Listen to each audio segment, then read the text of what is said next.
Good evening.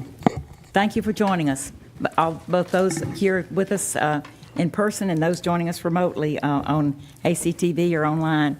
If you would like to have an agenda to follow along and you didn't pick them up, they're on the table just to the right and as you exit the doors.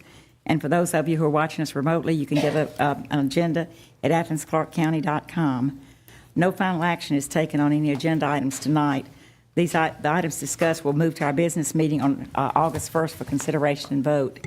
If you have a cell phone or other device, please turn it off or to silent.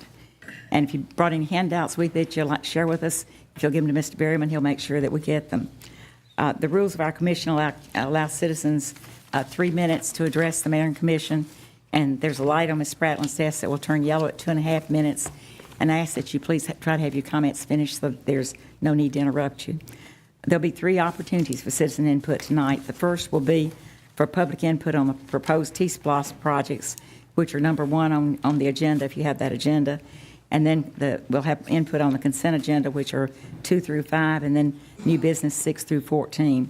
We don't take public input on the recommendations from the planning department on our agenda setting nights, but we'll have a public hearing on those immediately preceding our business meeting on August 1st. I'll let you know each time when it's the appropriate time to do that. We also will have an executive session immediately following our meeting tonight, and the purpose is to discuss real estate acquisition and/or disposal. Ms. Spratlin, would you call the roll for us, please? Dickerson. Here. Sams. Here. Link. Wright. Bailey. Neesmith. Here. Bale. Here. Harrod. Present. Gertz. Here. And Hamby. Here. We have a board. Thank you, ma'am. This would be the time that if any citizen wants to, we need to have a roll call first, don't we? Madam Mayor, I move that we enter into executive session at the close of the agenda setting session for a discussion of real estate acquisition or disposal. Second. Thank you. Have a motion and a second to enter into executive session. All in favor? Aye. Any opposed? Have a motion to adjourn. Madam Mayor, I move for adjournment. Second. All in favor? Aye. Okay. Now, this is the time that if you're here to speak to us about the TSPLOST recommended projects, would be the time to come to the podium, and please give us your name and address. And remember our 3-minute rule. Anybody want to talk to us about TSPLOST? Yes, ma'am. Hi, my name's Kathy Lynn Sanderson. I live at 535 Springdale, Mr. Hamby's district. I just want to say that I think the Citizens Committee did a good job in allocating funds among competing interests. I've read over the recommendations. I read over the guidelines and policies they followed to come up with these recommendations, and it sounds like they followed a very rational decision-making process, and they came up with good conclusions.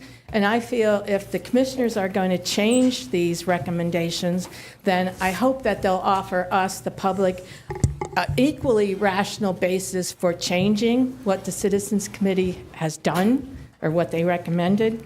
So the Citizens Committee allocated about 66% of the funds to bicycle, pedestrian, and transit transportation needs. And I think that represents a forward-looking vision for Athens.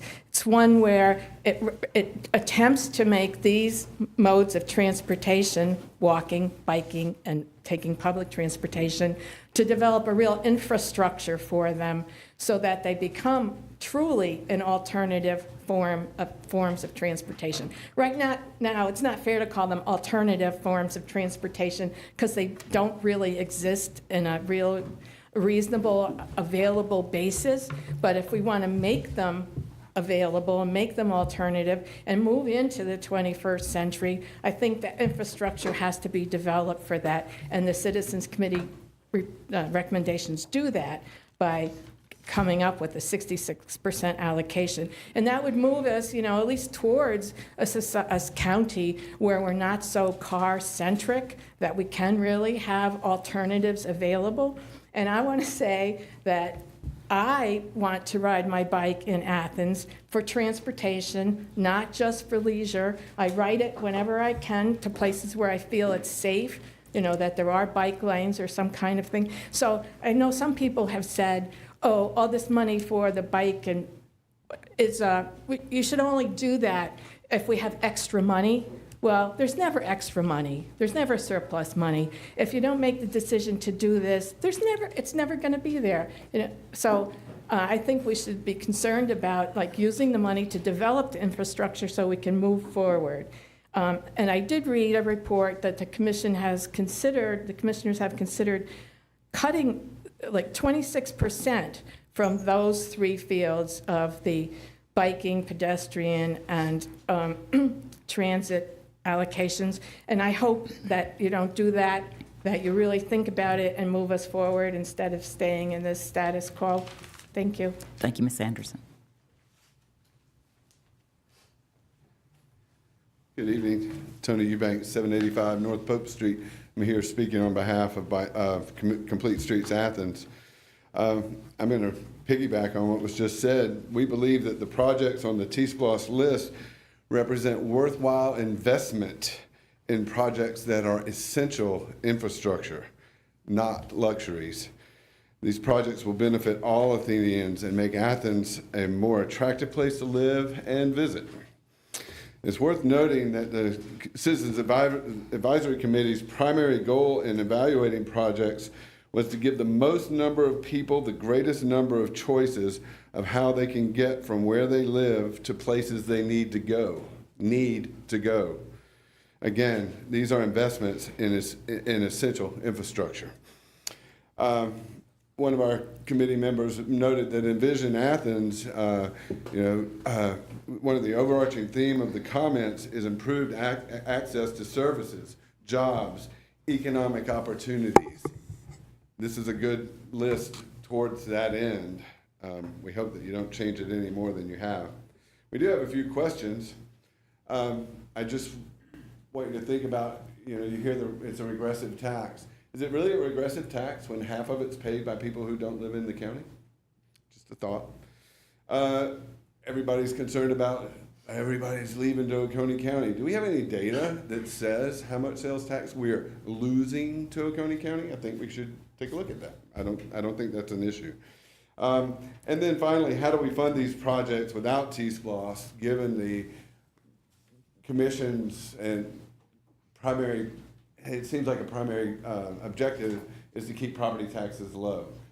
Okay, great, I'm a property taxpayer. I want my taxes low, but I also think we need infrastructure. So how are we going to pay for it if we're not going to pay for it through TSPLOST? Regarding specific projects, we're glad to see the $4 million for the pet improvements in the West Broad neighborhood. This is a chronically underserved neighborhood, and the project will improve connectivity to the Safe Routes project at H.T. Edwards, as well as opening up possibilities for redevelopment being pursued by the existing ACC, Athens Land Trust, and Athens Housing Authority coalition. We'd like to see the same consideration for the proposed sidewalks on Jefferson River Road. By removing this project, you are effectively taking that money from the bike ped bucket and making that project go through another round of prioritization. This is a good project. It's one of the few that remained on the list at full funding throughout the process, and we think it should be funded. As for the repaving budget, we can only hope that the bike ped master plan will result in an improved complete streets policy that will help make the repaving budget effective in transforming our streets for all users. And I got 2 seconds left. I think that this TSPLOST project shows the need to get AV equipment down in the Doherty Street building. That was a pretty important discussion you guys had down there, and I couldn't make it, and I'd like to have seen it. Thank you. Thank you, Mr. Eubanks.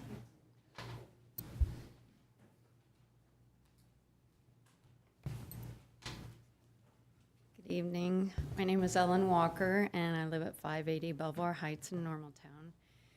And I want to speak a little bit about the process. At the Mayor and Commission work session last week on July 11th, I was surprised that ACC staff made recommendations for TSPLOST projects that differed rather substantively from the list of projects that the Citizens Advisory Committee proposed. Specifically, ACC staff proposed significantly reducing the amount of money that would be devoted to bike and pedestrian projects and increasing the amount on roadway infrastructure projects.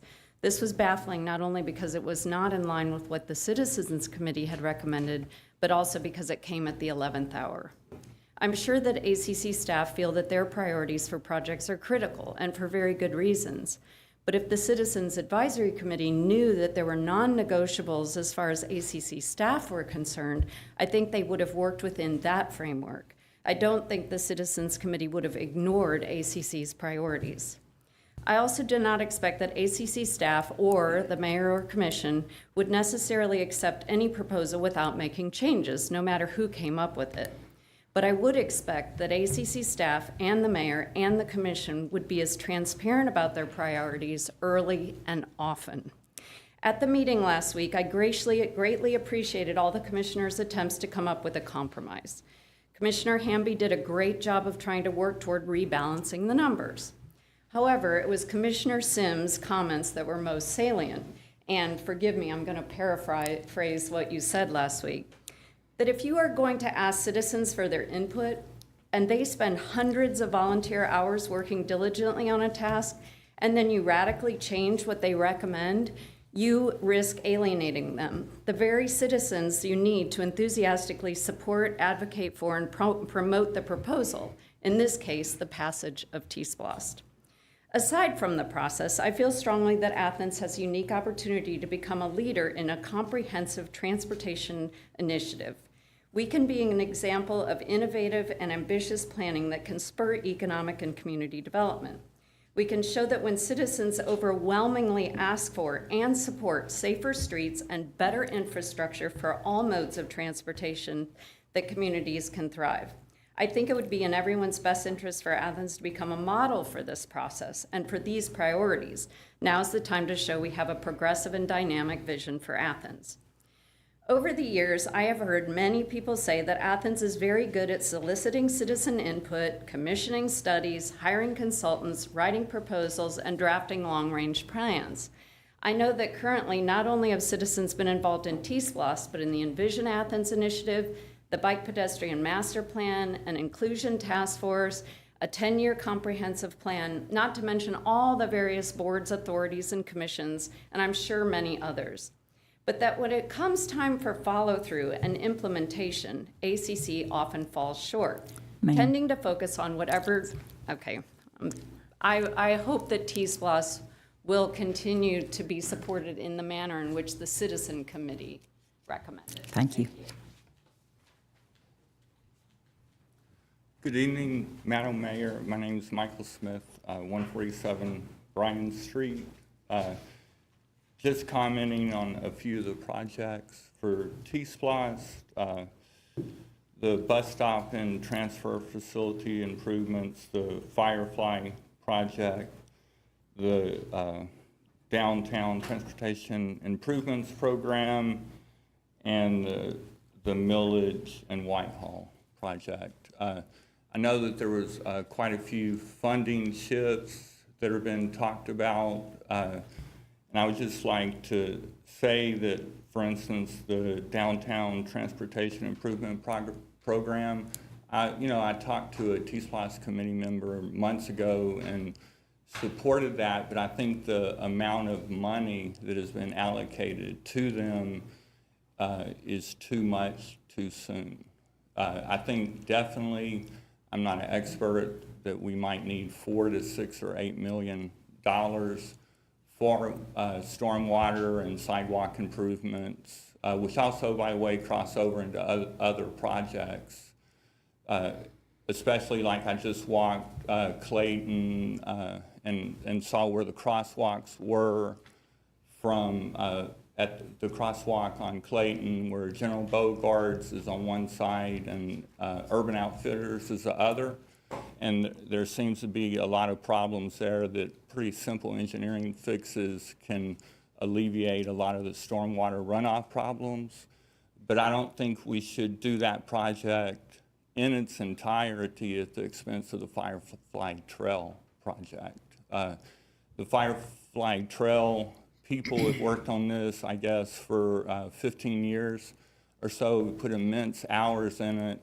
I'm totally supportive of finishing the Firefly Trail all the way to the county line with the TSPLOST funding.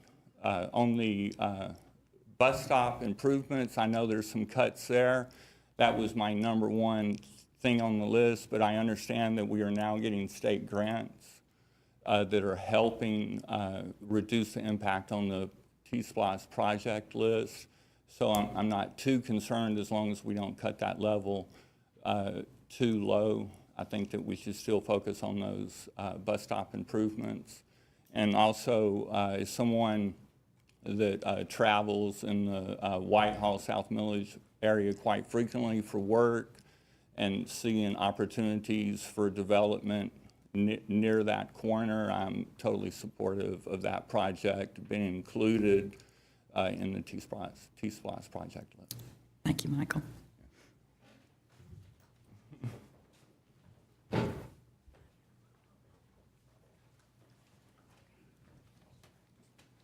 Good evening, everybody.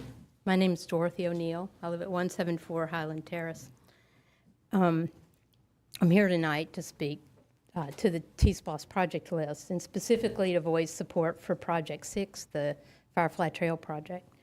I attended your work session Tuesday night, and I'm grateful for what's clearly very strong support among the mayor and commission to complete this project. Commissioner Hamby commented at the work session, I believe it was Commissioner Hamby, the Firefly Trail is a long-term project. Indeed, that may be the understatement of the year. First initiated by Mayor Doc Eldridge at the turn of the century, 17 years ago, my fellow Rail Trail Committee members and I can now happily look forward to the very first mile of the Firefly Trail to be completed in the upcoming year. By my reckoning, we have been through 3 separate mayors and 28 different commissioners serving countless numbers of terms of office. I've gotten old on this committee, and I don't want to speak for my fellow members, but Rail Trail members, but I believe some of them would say the same. Only Mr. Sims in District 2 has been there throughout this long and difficult process. And to Mr. Sims, I'd say that I'm really happy you'll soon be able to push this first mile of Firefly Trail off your public service plate, and no doubt you're as ready for the victory as I am. Thanks to the work of Derek Doster, TSPLOST office, along with ACC management and multiple members of the Leisure Services staff, it will be done. The public's clearly embraced the Firefly Trail. We're all grateful to the Northeast Georgia Regional Commission, the Firefly Board, for their work in running with the original idea and extending the corridor a total of 32 miles. They've also helped bring this project to the public understanding of what a valuable transportation corridor it can be for all of Athens-Clarke County. Tonight, though, I especially want to voice support to complete the one essential component of this first mile of trail, and that is a bridge that will serve as an at-grade crossing at Trail Creek at Dudley Park. In your work session, the bridge was identified as a potential, as an immediate benefit that could be brought by TSPLOST by being included in a possible bond issuance, and I wish to support that idea wholeheartedly. As soon as we see the installation of that first bridge in Dudley Park this year, we're going to hear clamoring for the second crossing. This bridge will be a focal point for our greenway system, the nexus of our own spaghetti junction of greenways. I believe it will also bring strong support for the TSPLOST referendum. So many thanks for your support over a very long period of time and for your consideration tonight. Thank you. Thank you, Ms. O'Neill.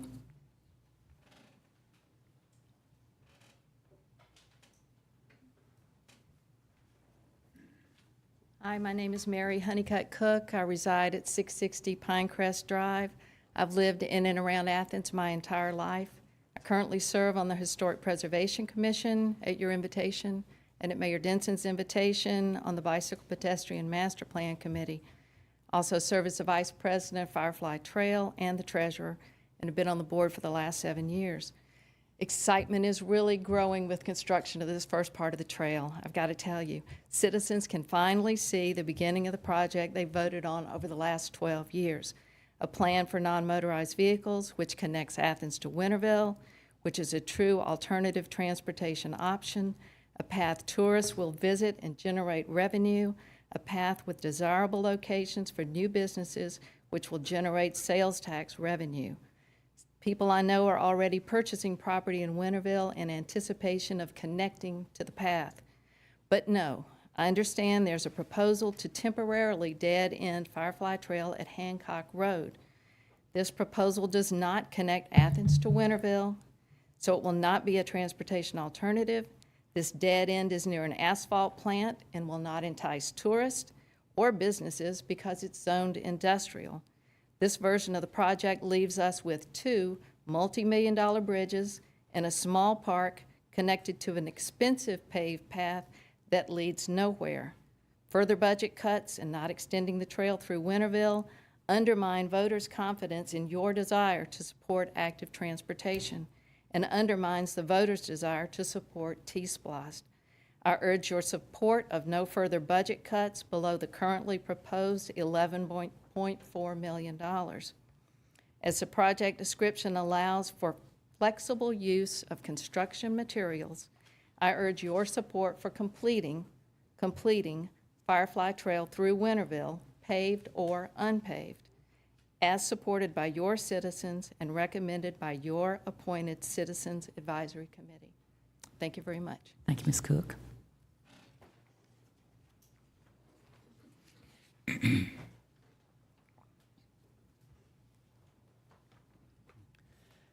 Hi, I'm Chris Dowd. I live at 245 North Harris Street. So I'm speaking on behalf of Athens for Everyone tonight.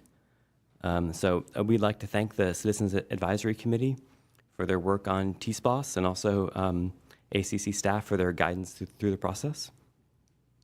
Looking at the commission proposal thus far, I see a list of projects that are needed and that I'm excited about. Personally, I walk, I bike, I drive a car too. So I see all 3 of these modes represented, plus transit, and I see projects that are spread around the county, which is great.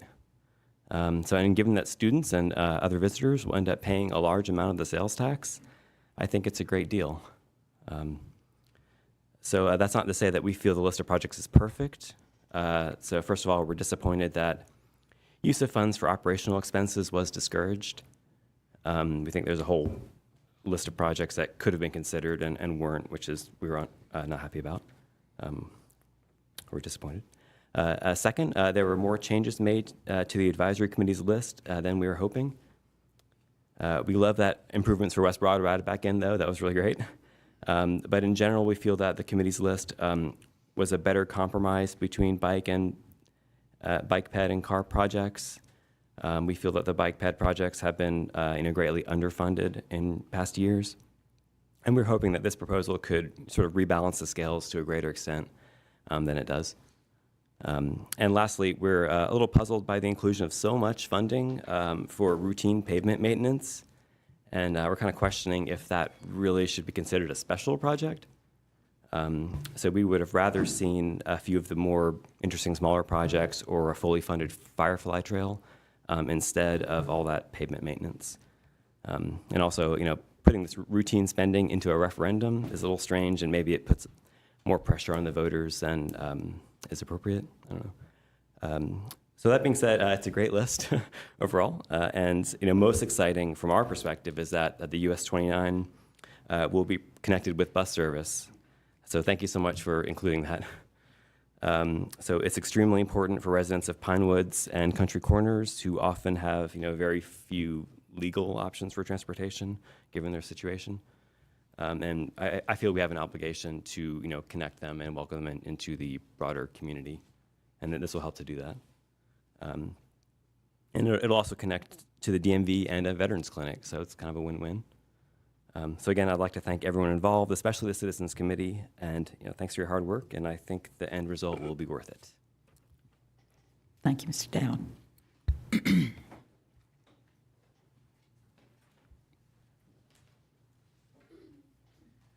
Hello, I'm Mark Ralston, 190 Pendleton Drive, Athens, Georgia.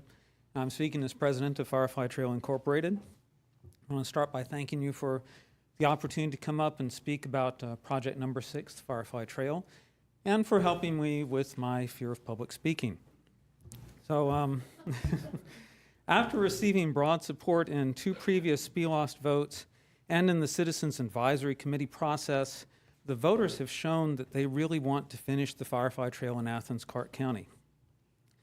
Now, we're disappointed, obviously, by the proposed reduction of Firefly funding to $11.4 million, but we are deeply appreciative that so many of you value the Firefly Trail enough to support this funding level or greater. We want to emphasize that any further cuts jeopardize the function and utility of the trail for years to come, if not decades, and also reduce the power of the trail to bring out yes votes for TSPLOST. We recognize that for many people, creating a railroad-grade crossing of Trail Creek is the top priority.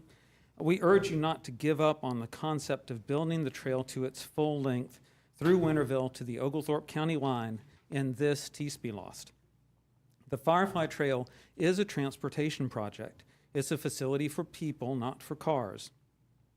And transportation needs are best served by connecting the largest population centers along the route, and in this case, that's Athens and Winterville. Also remember that one of the most important benefits of the Firefly Trail is safety. And 2 cyclists have been killed and a 3rd seriously injured riding between Athens and Winterville just since 2014. So there is a great need right now for the full trail. So our first choice is to restore full funding as recommended by the Citizens Advisory Committee. And you've heard great comments tonight about why that process was so excellent and why their recommendations, we think, should be taken very seriously. However, if that's not possible, we think you can bridge Trail Creek and create a usable trail through Winterville at the proposal of $11.4 million by acquiring all rights of way and allocating funds for a least cost surface. Haven't heard us talk much about this, but there are other trails elsewhere in the country that do use a natural surface or a crushed stone surface very effectively. In the long run, we're confident that Athens-Clarke County is committed to paving the entire trail in Athens-Clarke County. But in the short run, our citizens are better served by a crushed stone trail that connects Athens to Winterville than by a concrete trail that connects Athens to a random point wherever the funding happens to run out. So thank you very much. Thank you, Mr. Ralston.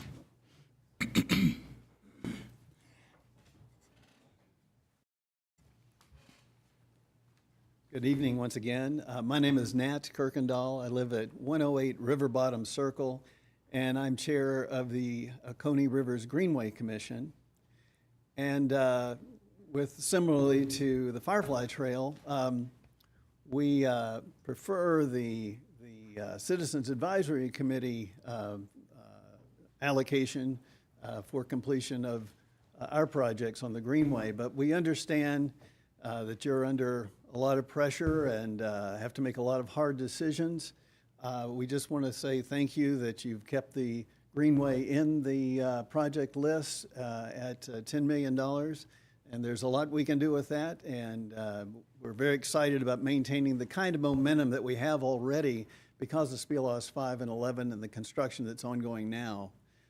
So thanks again, and we look forward to a great future. Thank you. Thank you, Mr. Kirkendall.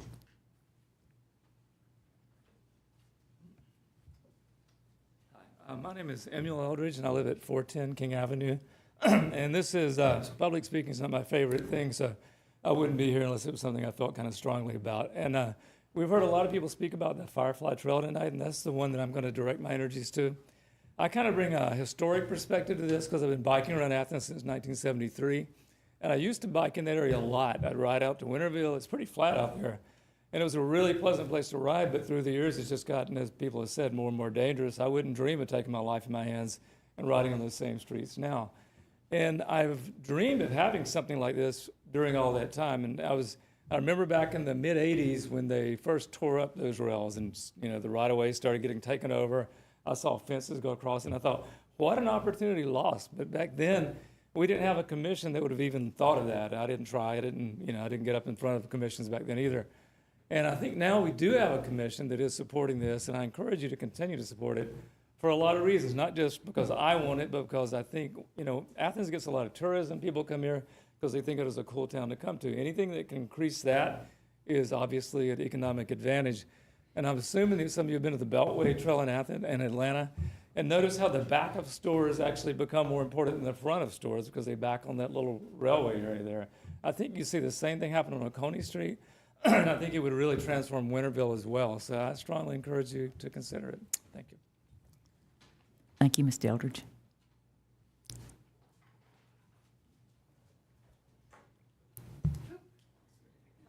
I'm Sharon Porter, and I live at 285 Three Oaks Drive, and I'm a member of the Greenway Commission. And I want to clarify one of the purposes of the Greenway. It is a Greenway network, and you folks have read the Greenway Network Plan, and if you want to go back to it, you'll see that we considered connections to public transportation as a very important part of the network as a commuter system. We're bringing connections, bike and walking, into a river corridor and moving them through and out again. If we look at bike plans for in-town, for Athens in-town development plans, they come in and they join the Greenway. And you can go north and south on it. I think when you see the new sections completed, you'll understand that this is a trunk line. This is a superhighway within our county. It is moving people north, south, and in and out. So many of the proposals, like the Firefly Trail, they don't dead end. They come in from Winterville. They also come in from the multimodal. They connect to the Greenway at Dudley Park. And then they can move north and south. So they are connecting and using this core transportation corridor. And I think it's underestimated the value and the purpose that has been clearly considered by that group of commissioners that put together the Greenway Network Plan. It is a network. It connects neighborhoods, schools, and it moves them through the river corridor. Thank you. Thank you, Ms. Porter.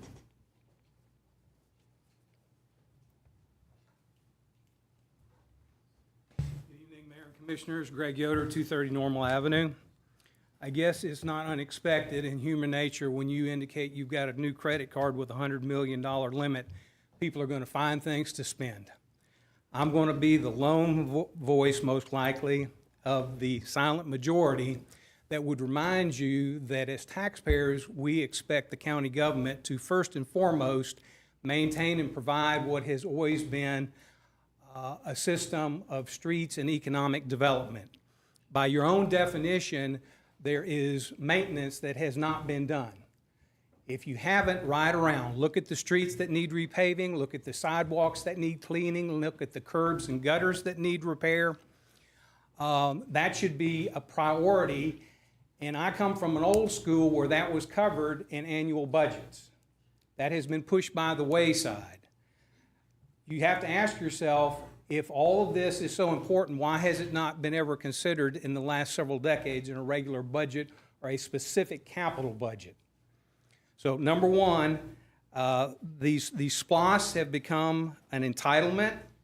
I don't believe that's how they were intended, but now we even have commissioners and constituents talking ahead of time, what can we do with the next SPLOST? We haven't even finished and paid for the current one. It's been entitled a transportation SPLOST. Some of these things that are obvious transportation, like maintaining streets, doing downtown infrastructure, or transportation, they should have top priority, if not be the sole funding. Take a smaller bite, fund 25 or 40 million, pay it off as a fiscally responsible body would be, and then see what's next. Now, many of these projects look like leisure or recreation. Let me remind you that from 1850 to 1950, Athens became prosperous predominantly because of the regional nature in the transportation that railroad and rails provided for people to come and go from Athens.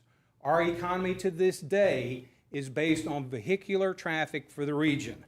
Education, light manufacturing, services, healthcare, tourism, and yes, I hate to acknowledge, even football requires tens of thousands of people to get in from the surrounding areas and back out by vehicular traffic. People may not like it, but that is the reality. So we need to look about the priorities. We also need to consider that by your own admission, there's over $1 million of operating funds for these projects when no one has addressed where that money is going to come from. So we need to stop these ever-ending SPLOST. We need to stop so many of these projects, and for heaven's sake, stop buying trestles. I was here many years ago when the mayor, who's not Mrs. Denson, voted for that, and it has now become a liability. Stop spending money you don't have. Thank you.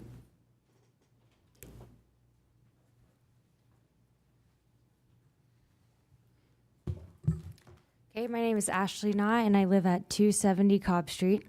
I have a notebook because I'm old school, even if I don't look it. I'm just kidding. Okay, so I'm here also to speak on TSPLOST as a member of the Citizens Advisory Committee, though I am representing my own opinions. Ms. Melissa Link isn't here, but I wanted to thank Commissioner Link for putting me on the committee. It's been an amazing opportunity. Even though it was a direct result of Jesse Hull's appointment being revoked for expressing his opinion and negative comments towards this commission. Thank you also to Keith Sanders and other staff that helped out with TSPLOST throughout this entire process. And I want to start by giving my guiding principle behind the decisions that I made around project proposals for this referendum.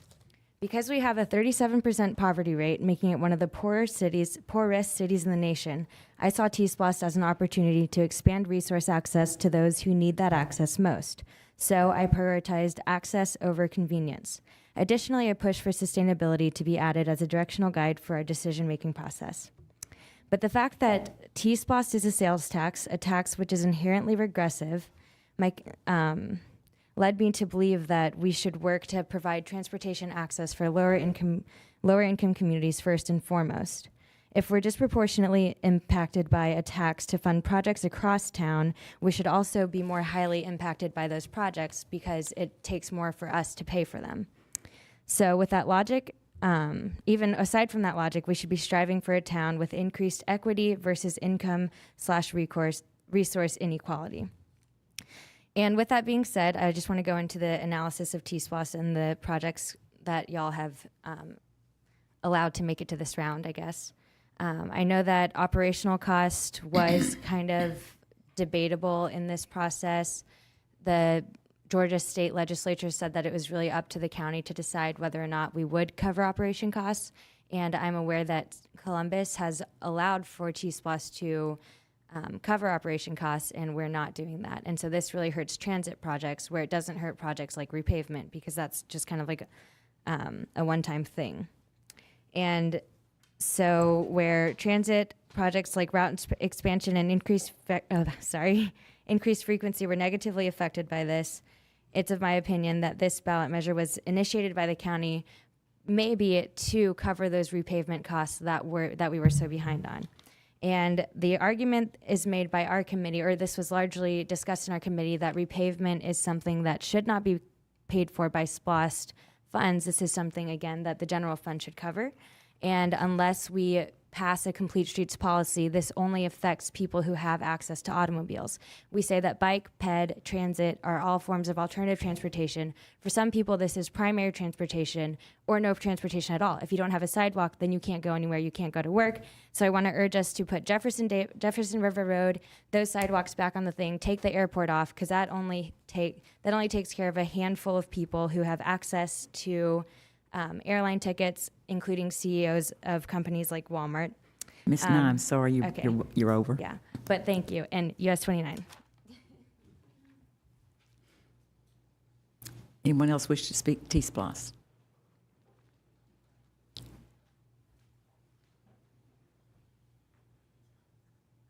I'm Carl Jordan, 185 Kings Road, and after 17 years, I haven't lost any more hair, but I do feel older. Harry, you don't look any older. Dorothy doesn't look any older either, but I am frustrated after 17 years. Those trestles from the Athens branch of the Georgia Railroad did come down in July of the year 2000. The part of the murmur trestle was spared. Then last July, I came to you and asked that the $1.6 million of SPLOST money that remained unencumbered be allocated to begin planning to completing that first mile. In other words, replacing the Trail Creek trestle. You chose to reserve it for right-of-way acquisition. To my knowledge, that money has not been spent for right-of-way acquisition yet. But you also assured me that it would be included as a priority in the next TSPLOST or the next SPLOST. Now, I ask that you be held to your word, that you complete that first mile, and that the Trail Creek trestle begin. It's controversial. It needs discussion. It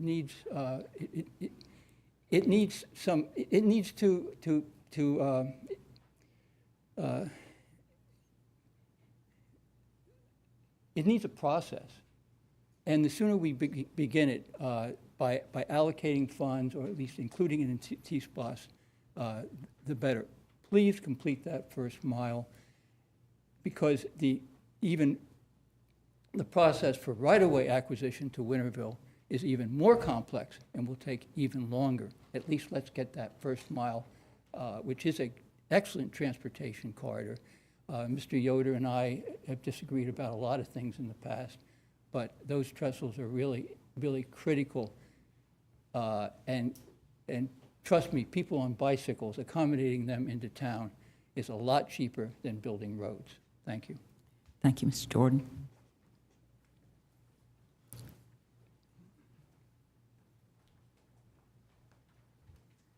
Hello, my name is Timothy Pierce Tomlin. I live at 390 Gordon Circle in Winterville. I'm sorry, Timothy, what's your last name? Pierce Tomlin. The downside to coming in at the end of all of this is everyone else has made all the good talking points. So I'm going to not waste your time regurgitating the same key points of the dangers of biking, the benefits of tourism, all of that. What I'm going to speak to is someone who's lived in Winterville. I grew up in Winterville. I live there now. It's always felt isolated from Athens. You know, growing up, if you didn't have a bus into town or a friend with a car, you were stuck. I could stay on my parents' property, and that was it. Me and my wife, we run 3 times a week, do a 5K, 10K, but we get to run in circles. Don't get to come into town. Not unless you want to run along the side of a highway that you know people have been hit on. It's just not an option. You know, I've been there for a while now, and when this process whole thing started, it was really exciting. You know, it was like when you're a kid, your mom says you can have a puppy, but you got to show that you've got the responsibility to be able to manage it. So you like do all your chores, and you make a spot for the puppy, and then it comes around, they're like, we're gonna hold off until next year. Next year rolls around, they're like, you know, we were gonna get the puppy, but then we got your little sister instead, so we're actually gonna hold off a little bit more on that puppy. I really want our puppy.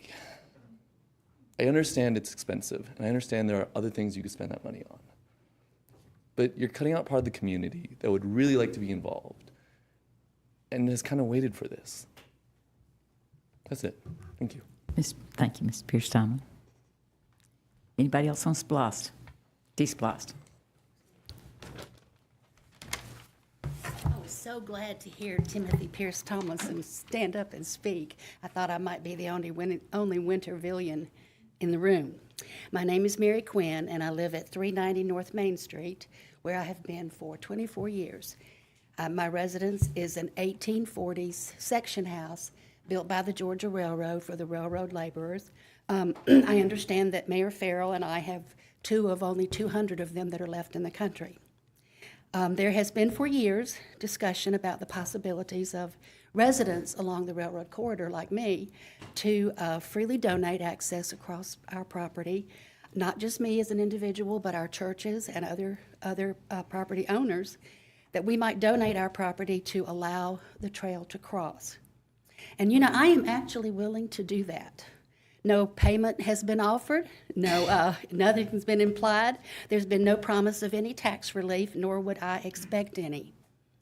I do feel, however, grave concern, because we were over the moon with the way the citizens advisory process took place, over the moon with the funding. We've been working in Winterville for years. I can't tell you how many public events we have held to educate our citizens out there about what a rail trail is. And it is amazing the number of people who actually still don't know. It's great to have a room full of well-meaning people like this who get it. They're educated about rail trails and they know how wonderful they are. So we've been working on our citizenry. We're ready to talk about actual land. However, I think it's disingenuous for anyone to expect us along the corridor, property owners, to donate our property to the county if the funding to Winterville is not worthy of your vote. So I would ask that you consider, I know the bridge is important, I want to see it too, I do believe it will get done. I'm actually a historian and believe that trail traffic is going to help that project. But in the next 5 years, we're going to continue to lose railroad right-of-way. It will disappear, and I really, really hate to see that happen. So thank you all for your hard work and your time. Thank you, Ms. Quinn. Anybody else on TSPLOST?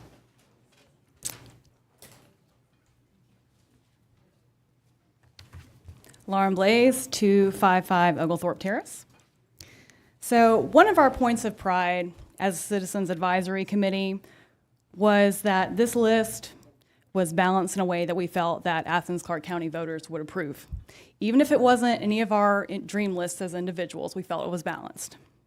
So one of the things I'm disappointed to see with y'all's list is that money was taken from bus stops due to the anticipated grant, and it was not put back into buses.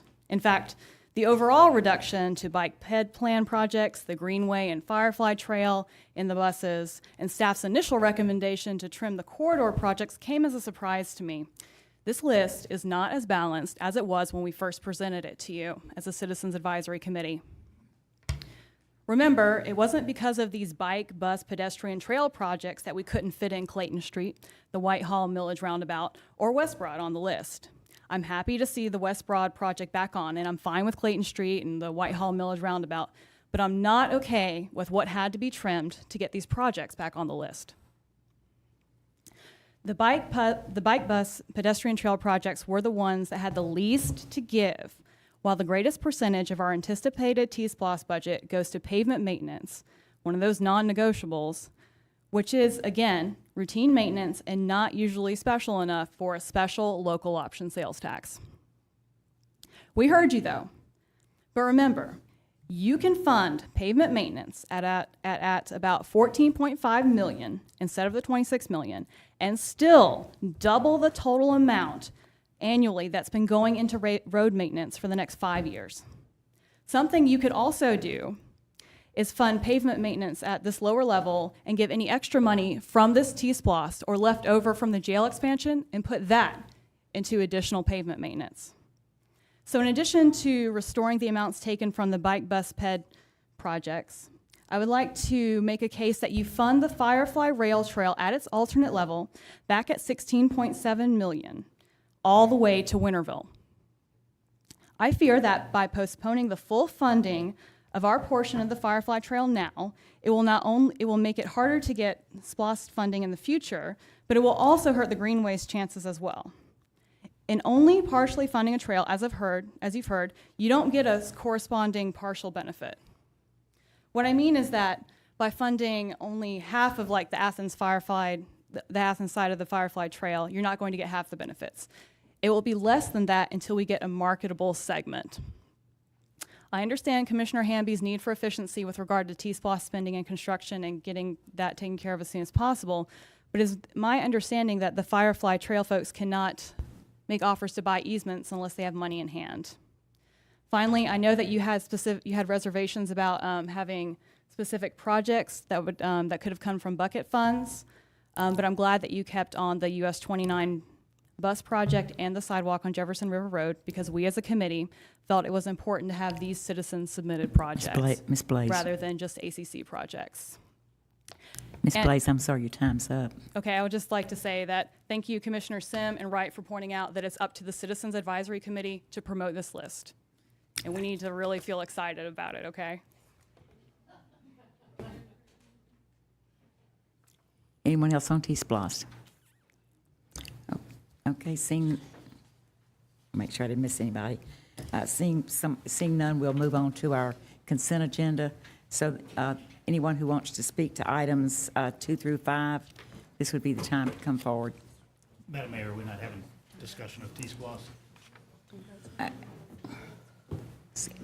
Folks, before y'all leave, Mr. Gertz just brought something up that I had not intended to do, but I think it would be something of value to do since we've just heard the input on TSPLOST, to go ahead and have our TSPLOST discussion before we move on to the rest of the agenda. So thank you, Mr. Gertz. Yes. So we'll come behind the rail and we'll have our TSPLOST discussion. Would anyone like to open? Anyone like to have the floor? Mr. Neesmith, then Mr. Bailey. I'm sorry. Bailey. Who else? Yeah, Gertz. Okay. I want to Mr. point Neesmith. out that this is our first TSPLOST. This is our first opportunity to have an income that is specifically for transportation. One of the things we've faced for the last 8 years is in order to keep up with our street paving, we would have to increase our budget beyond our means, which would mean raising property taxes. That is because the state cut much of our funding beginning in about 2008 or 9. And so we weren't able to keep up. We should be spending $5 million a year, roughly $4 to $5 million a year in street paving. We've been spending 2 or 3. Therefore, we're behind. You're right, it should come from operating funds. It couldn't. So now we have the opportunity to catch up. 260 paving projects is on the list. 260, all over the county. This will benefit more people than any other single project on the list, and it costs more than any other single project on the list, and it will avoid us to have to raise property taxes in order to catch up. It's that simple. Thank you. Thank you, Mr. Neesmith. Mr. Bailey. Thank you, Madam Mayor. I'd like to thank the people that came out to speak. I think that a very good point was made that we need to stick much closer to the recommendations from our Citizens Advisory Committee. I do think that when we had our discussion at the work session, there was some very noble attempts to make some compromises to cover more projects. And I appreciate Commissioner Hamby's leadership in that instance. And I thought there were some pretty good ideas in there. But I will say that I think we need to hold to what our Citizens Advisory Committee brought before us. We asked them to do it. They took it seriously. They spent a lot of time on it. I think that it reflects a balanced list of projects from a group of folks who really have the best in their hearts for our community, and we need to honor that.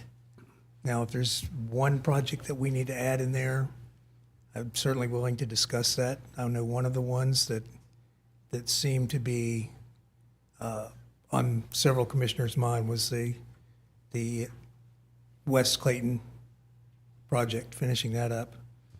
But we just need to figure out how to put that in there if that's what we decide to do. But I really want to commend our Citizens Advisory Committee, and I would like the commission to approve their list or a very close facsimile of their list. Thank you. Thank you. Mr. Gertz. Thank you, Madam Mayor. I guess I want to begin maybe with some big picture remarks, kind of thinking about what got us here in the first place, which was House Bill 106 in 2015.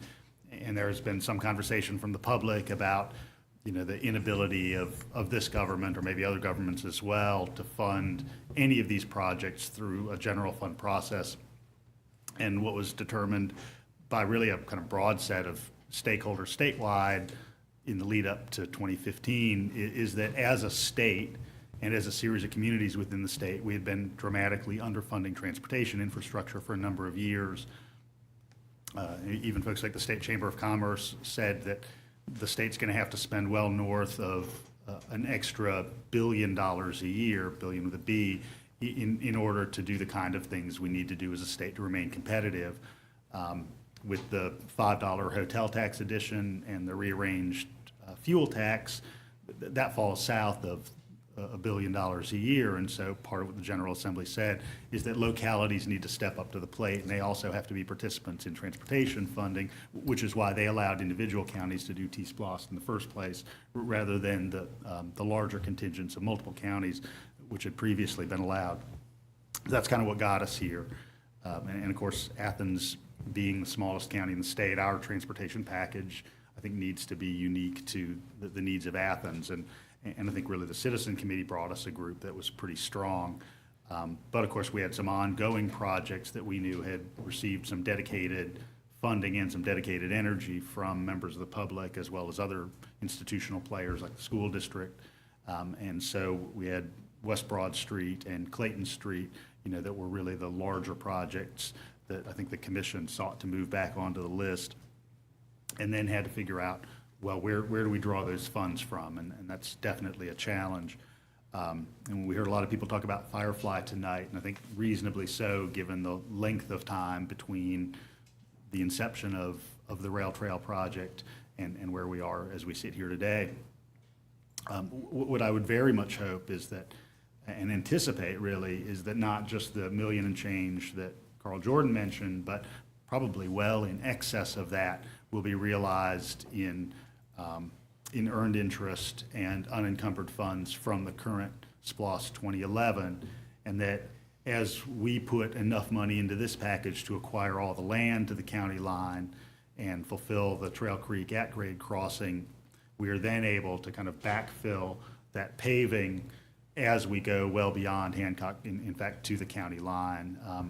One of the things that was beneficial about the recent Greenway plan is that they were conscious of looking at multiple paving opportunities. So in those places where you're not in a floodplain, rather than kind of a more expensive concrete option, looking at asphalt and aggregate and other things. And so I think those recommendations from that Greenway Network plan ought to be on our mind as we look at Firefly as well. But I certainly have made in the past and want to continue to make a commitment to completing Firefly to the county line with funding sources that we have at our disposal. Thank you. Ms. Bell, and then to you, Mike. Ms. Bell. I started working with SPLOST nearly 20 years ago. And the main thing that I learned from the very beginning is when you start putting a package together, that you've got to satisfy as many voters as you possibly can. And I think that was the real consensus of where we were trying to head last week at our work session, was to see what we could do to solve as many issues as we needed to guarantee that we can get the votes that we've got to have for this TSPLOST. This is our first time for this rodeo, so we've got to keep working on it. The Firefly Trail has been one of the things that's been a part of me and my life with the people that I know, that this has been an ultimate, and I want us to be able to try to keep that in a balance as we possibly can. But when I sit here and look at the whole list of what we've got to do, we've got to keep working on piece by piece, little by little, to try to do what we can do to make this vote go in our favor. If not, then we've got to start over from scratch. So please keep that in your minds while you're looking at all the choices that we've got to make. Thank you, Ms. Bell. Thank you. Mr. Hamby. Thank you, Madam Mayor. And I just want to piggyback on some thoughts here about this. And one of the challenges, like Commissioner Gertz and others have pointed out, is trying to get into this package some projects that are important to Athens and all of Athens. And West Broad is one of those. Certainly what could be done in the West Broad area. We've already done a study on it. There's recommendations out there. Can really improve improve a lot of lives for people within that area and within the community at large.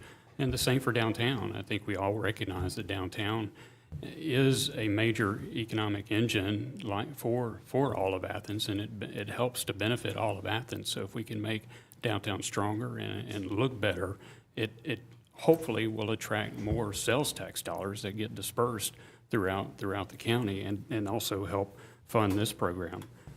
So knowing that, we did have to take a look at some of the projects.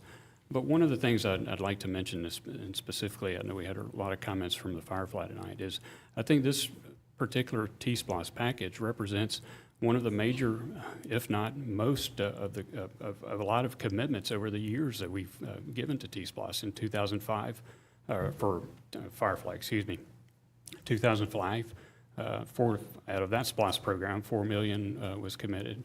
2011, 7.7 million was committed, and Commissioner Gertz pointed out that we're still working with the 1.6 million to continue the trail. And in 2017, we're asking the voters to approve almost $11.5 million.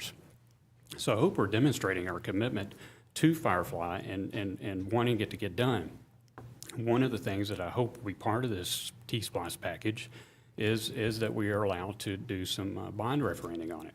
And I spoke about this at the work session. You know, a lot of these projects, you know, we'd like to get done in 3 years, or at least have the money on the table in 3 years so that we can move quickly with them.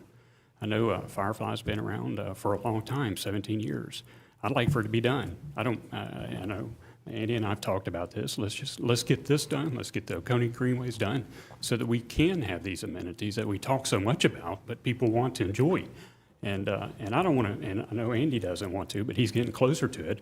We don't want to look like Carl Jordan by the time this thing is done. No offense, Commissioner Jordan, but and we'd like to use. Y'all aren't far away, I have to tell you. I know it. Yeah, I'm losing my hair too. So unfortunately, and Dorothy O'Neill pointed out some good points as well. We want this project done, and allowing the Firefly to be part of the bonding part of this will allow us to go and buy the property, the rights of way that we need. It will allow us to secure that, and that's the major component, and that's the most time-consuming component of it all. And then Commissioner Gertz pointed out some of the possible jail money or stuff like that. But I say all that to say the commitment to Firefly and recognizes the importance of it to our community is there, and I don't want it to be diminished from how some of the other projects like the downtown and West Broad have been brought to the forefront as well. And I think that's about it for now. Thank you, Ms. Tim. Thank you. I'll get to you, Ms. Dickerson first, and I'll come back to you, Ms. Terry. I certainly echo what Commissioner Hamby and Commissioner Gertz have said about the Firefly, and certainly one of the things that I've tried to keep at the forefront of my mind of looking at this is balance. We have a lot of balance through this program, a little bit more than maybe we had with what was recommended by the Citizens Advisory Committee, but we have more balance as far as geographical sharing of these projects throughout the community, which I think is certainly important, especially when you're on the outskirts of the county and you feel like sometimes you get neglected. But I do agree that the Firefly should be a priority. I have thought about, I realize that everybody's concerned about having the bridge or I guess the bridge is the best way to call it, but the bridge, but I think about how if we could find another way to connect, we could maybe go further with the trail and come back to the bridge, maybe, with another funding source, perhaps even with these monies, who knows? Maybe there'll be monies that are not spent downtown that we think may need to be spent. But I think there are things we can do. I certainly look at acquisition. I understood we were already looking at acquisition or looking at trying to get donations made. I thought that was something that was sort of ongoing with Firefly Inc. And maybe Athens Land Trust. I'm not really sure where that's at. I don't know if the manager's office has any update on that. I've also been pushing for a while for flexible use of materials, using different types of materials, which I think is another way to get more for our money. And in some of those cases, it may not be necessary to pave it at this point, but to get a good base started so that it can be used. And I did want to point out, I know because we're talking about balance, I tried to quickly, while people were talking, try to add up how the how the Citizen Advisory Committee had bike and ped versus pavement, and how we've sort of shifted things around. Don't hold me to these numbers, but generally, the Citizen Advisory Committee had bike and ped at about 53 million and paving at 25.6. We've got it bike and ped at 44.4 million and 25.6, but that doesn't include the roundabout or downtown transportation, which also downtown provides improvements for bike and ped as well. So, so we are off a little bit. I think it's important. I know I deal with a lot of constituents who are very, because of where I live, I live so far out, we all are very used to having and need transportation by car, not by bike. We can't come in. I mean, I'm probably the furthest out. Maybe Jerry might be close to about as far out as I am, but we rely on those roads, and I think it's important. And I certainly hear from a lot of constituents on a regular basis about the need to get those roads paved. And part of the reason we got behind not only is the lack of funding, but also the fact that we have a formula that, if you look at it, the more your streets use, the more likely it's going to rise to the top. So a lot of the streets out in my area don't get used as much, so they get put on the back burner, and some of them haven't even been paved in like 30 years. So those are things that need to be, there needs to be some equity there as well. And those are the kind of things that I hear about. So, thank you. Thank you, Ms. Dixon. Mr. Kurtz. I'm sorry, Mr. Kurtz, sorry, spoken. Mr. Herod. Better looking, Mr. Gertz. Yeah, I guess I'm the Mr. Gertz of the east side. Thank you, Madam Mayor. I don't really have too much to add. I would agree with what my doppelganger, Commissioner Gertz, on the other side of the rail said, and Commissioner Hamby. Specifically about the rails to trails, the commitment of the mayor and commission to that particular project, I think, has been shown over many, many years. And I'm committed to getting it built out, and I think the other commissioners behind the rail are as well. It has been a long project. Part of the reason for that is because in the very beginning, it involved state and federal funds, and there was a lot of dotting of I's and crossing of T's that needed to be done with regards to the use of those funds. So it's taken us a long while to get to this point. But as I said, I think the commitment from the mayor and commission has been shown over multiple years through multiple SPLOSTs and other types of expenditure. I would point out that it is the second largest individual project that is proposed on the TSPLOST after paving.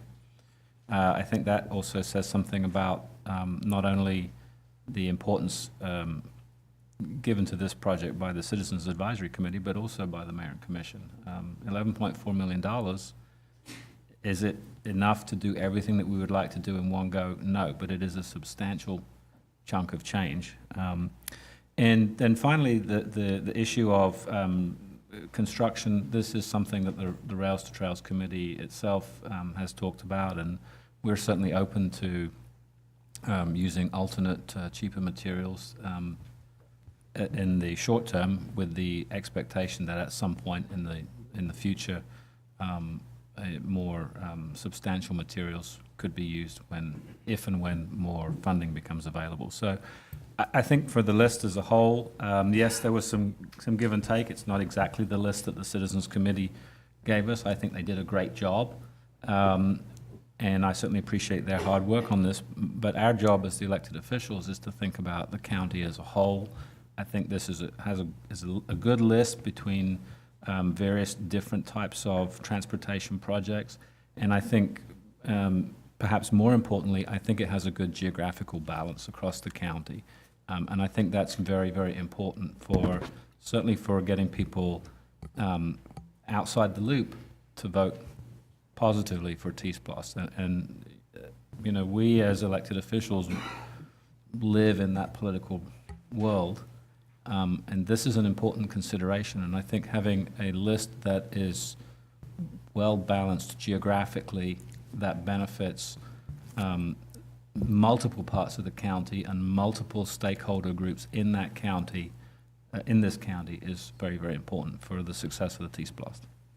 Thank you, Mr. Herod. Mr. Sims, do you have anything to say? I thought I'd wait and see what everybody said. Now, really, again, it is, the balancing act is the most difficult thing. I'd like for us to also keep in mind, we have to learn how to have a little patience in all of this. If we had every dime of the $104 million today, we couldn't get all these projects done. We couldn't pave every street. We couldn't, and it's because of the fact that you are limited by the number of businesses that do these type of things. I mean, just like, when we think about paving streets, there are only 3 or 4 major companies that are gonna come in here to be able to do the paving. We can't shut down every street and pave every street and keep people off the streets while they're being paved. You can think about the project that started at the Oglethorpe County line and came all the way up to the Lexington Road to Cherokee Road. That project took many, many months, and it was done even at night. I traveled it during the nights and forgot that it was going on and had to make detours to get back into Athens when I went out into Oglethorpe County. But so we need to make sure that we are patient with these. Some of these things, like I say, yes, we would like to see them done as quickly as possible. But like I say, the paving, even if we had $25 million, we won't get it done in 5 years because of the fact that we don't have the companies that have the capacity to just come in and do these kind of things. Firefly, everybody's, excited about Firefly. And we ought to be excited about Firefly. I'm just concerned about Clarke County's Firefly. I mean, it's, I hear a lot of times we go all the way to Union Point. That's wonderful, but let's deal with Athens. That's the only thing that we have control of. And I hope that we will really make a concerted effort to at least, and like I say, I've been like 17 years of hearing about, and we're working with this. So hopefully we'll get at least that 1 mile completed so that we can have something to actually celebrate. I think if we celebrate that, then I think everybody will be ready to move on to bigger and better things. So let us, if we've been listening, all of us, I think, have jotted down notes and see what can we do to tweak this a little bit to make it work for those citizens, as I said, that are going to really be the driving force to make this happen. Again, like as Andy said, we have to deal with the political part of this as well. And we've got, it's kind of like a former governor once told all of the state legislatures, if you want me to make you happy, you need to come into my office one at a time. And it's the same thing. We can't, 120,000 people, we're not going to make everybody happy with whatever we come up with. But we're going to give you the best product and the best possible chance of getting this passed. And that's what this is really all about. Thank you, Mr. Sims. Anybody else wants to comment before we go to the next item? And I do want to remind everybody that we will be having a meeting on the 25th that will be a work session for the Mayor and Commission, and we'll have to tie this down then because we're running out of time. So thank you, everybody, for coming. And we are going to move on to our consent agenda now. And thank you, Mr. Gertz, for tweaking me to remind me that this is a good way to do it.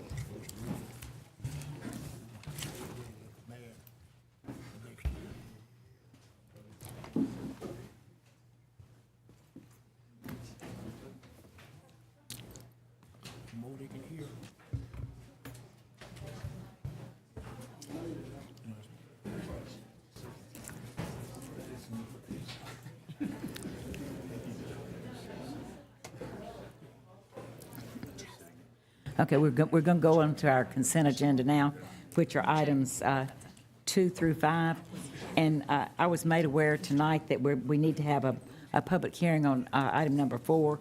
We'll go ahead and take input tonight, but we will move that off consent agenda for our regular meeting so that we can have a public hearing on it at our meeting on August 1st. So anyone who wants to speak to items 2 through 5. Okay, seeing none, is there any commissioner would like to remove something? Number 5, Madam Mayor. Number 5, okay.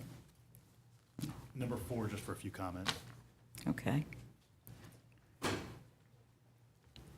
Anyone else?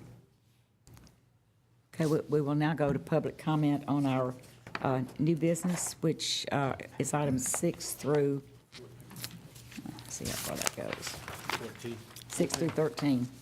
No, 6 through 14, actually. So anyone who would like to speak to 6 through 14, please let us know which item you're speaking to. And remember our 3-minute rule.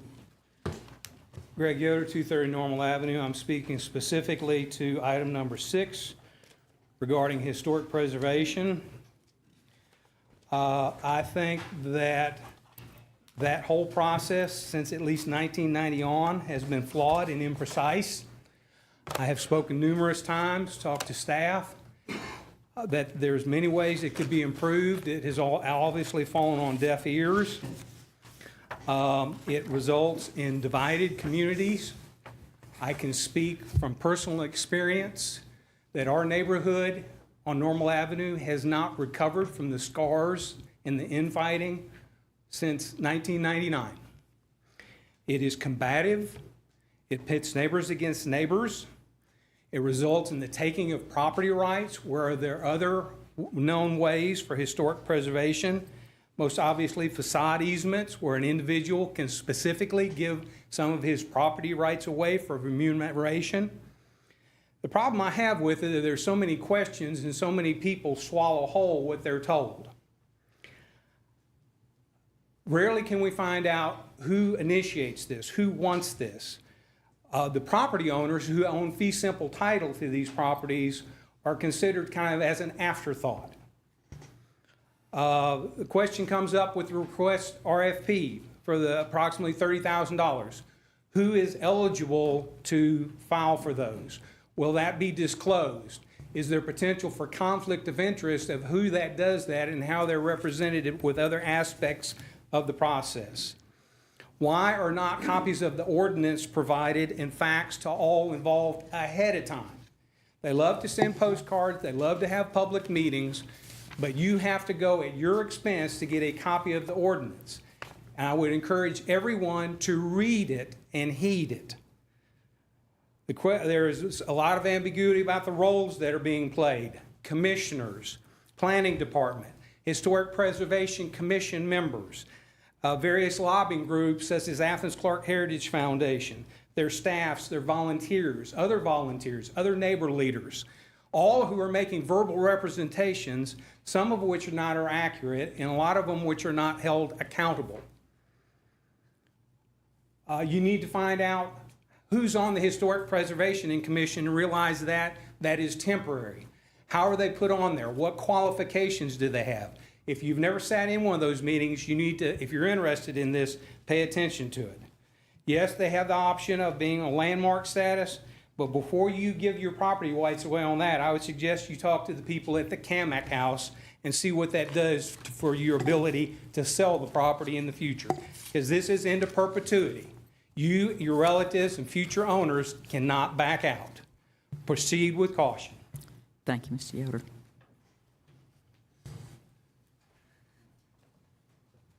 Hi, Tony Eubanks, 785 North Pope Street.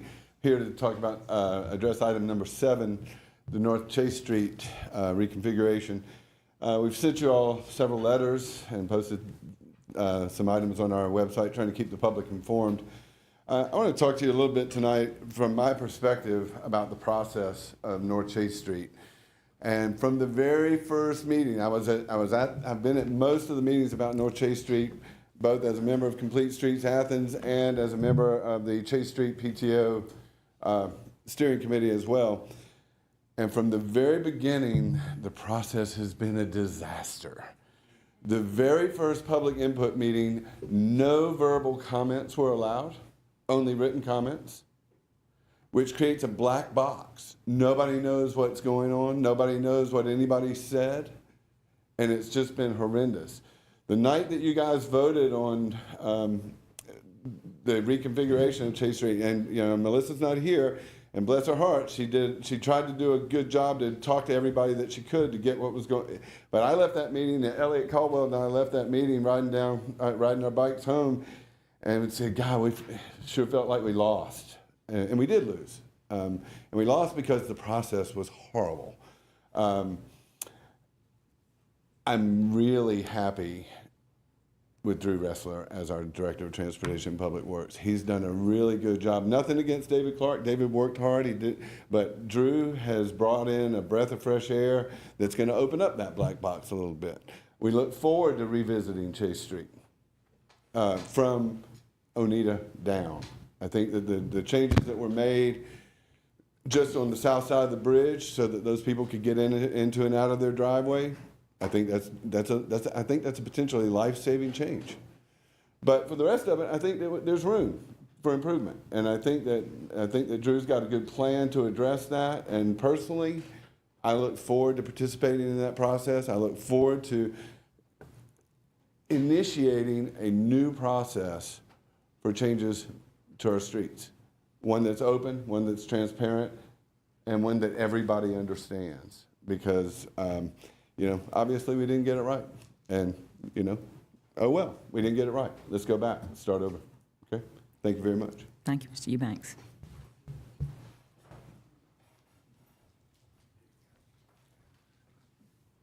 Madam Mayor, I'm Michael Smith, 147 Bryan Street. Mayor, you and Commissioner Gertz attended a meeting at the Bread Basket several months ago where we saw foreshadowing of some of these issues. There's a lot of conflicting, what appears to be the perception of conflicting interest all along that corridor. There's industry, there's art, there's neighborhoods, all kind of colliding together.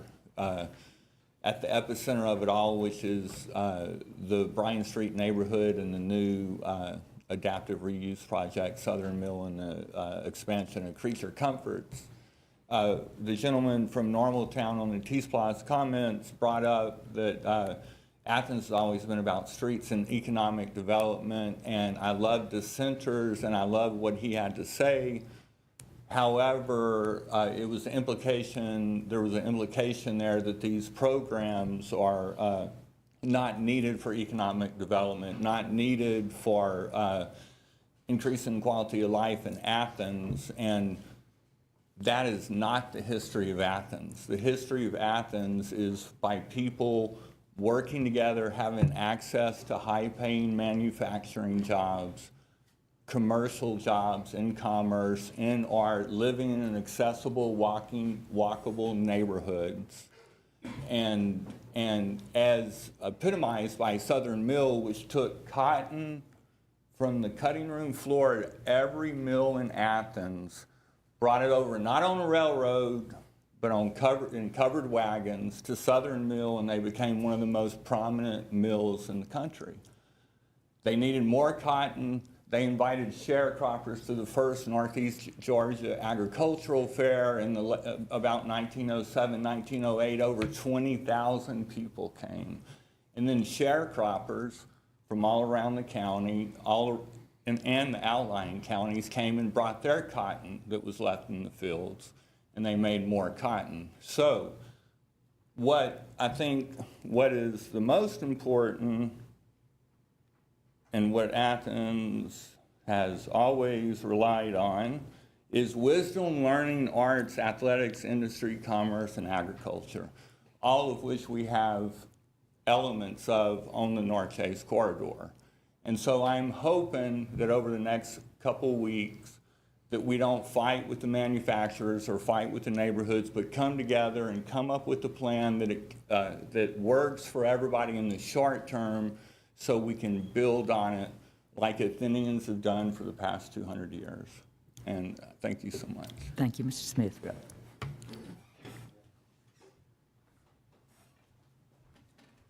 Good evening, Mayor, Commission. I'm Bob Shields. I own several businesses. One of them is Birchmore Shields Pool and Spa on Oneida Street. When I drove to work and I found out the turn lane had been taken out on the striping on Oneida Street, several other changes, it was a disaster from day one. We have had tractor trailers. We have between 30 and 50 tractor trailers in and off Chase Street and Oneida Street every single day. That's a lot of tractor trailers. You got a cement company that runs a lot of cement trucks up and down Oneida Street. Well, and then you got the school buses. As soon as school starts, they're coming. You got the park the baseball facilities and soccer facilities, everybody goes out Newton Bridge Road. Everybody, no, not everybody, most everybody comes in on Chase Street. We have more traffic, and now there's no turn lane on Chase Street to turn into Oneida, the busiest street off of there besides Boulevard, and there's no turn lane. So we're backed up when they come off the bypass. They're backed up all the way, and nobody can turn because nobody's got a lane to turn in. And it's a disaster. And if anybody questions that, just go sit out there a little while and watch what happens, and you'll see this disaster. And I would love to see it put back the way it was before we did this simple painting. I understand that the next painting is an expensive one that's going to be hard to get rid of. We had a traffic light there at one point to get away, and now we've got no turn lane. And as I mentioned, creature comforts, that whole area is going to be developed, and it's going to be more than just one business down there. That's going to be many more tractor trailers and cars. You got Epting Events who can hold up to 500 people, and they park in our parking lot. They're at Birchmore Shields. They park in our parking lot, and there's 200 cars there sometimes. So I would love to see everyone get together and let's restripe that street the way it was right there at Oneida Street. Thank you for your time. Thank you, Mr. Shields. Good evening. I'm Michael Mallon, and I own and operate Mr. Clean Truck and Car Wash on Chase Street. It's actually a road address, but we face Chase Street. And of course, it's a commercial truck washing concern. And I don't need to tell you that we have a lot of trucks coming and going every day, 6 days a week. And I've been there 24 years, and that turning lane is essential, not only for my business, but for the traffic that Mr. Shields just mentioned. It's a major corridor for tractor trailers, and of course, everybody going to their doctors and hospitals all day long. Ambulances up and down the street. It's not going to be long before there's some calamity with ambulances not being able to get to the hospital in a timely fashion because traffic is backed up. So it is a problem, and I'm all for bike lanes. I love to bike, and I essentially stopped biking because of the hazards that were presented. I've been nearly run off the road, I can't count how many times, so I stopped doing it. So bike lanes are wonderful. And I think a bike lane, perhaps on Barber Street, might be more appropriate than Chase Street. It's a lot less traveled with commercial vehicles, and that's my suggestion. Thank you for letting me speak. Thank you, Mr. Mallon.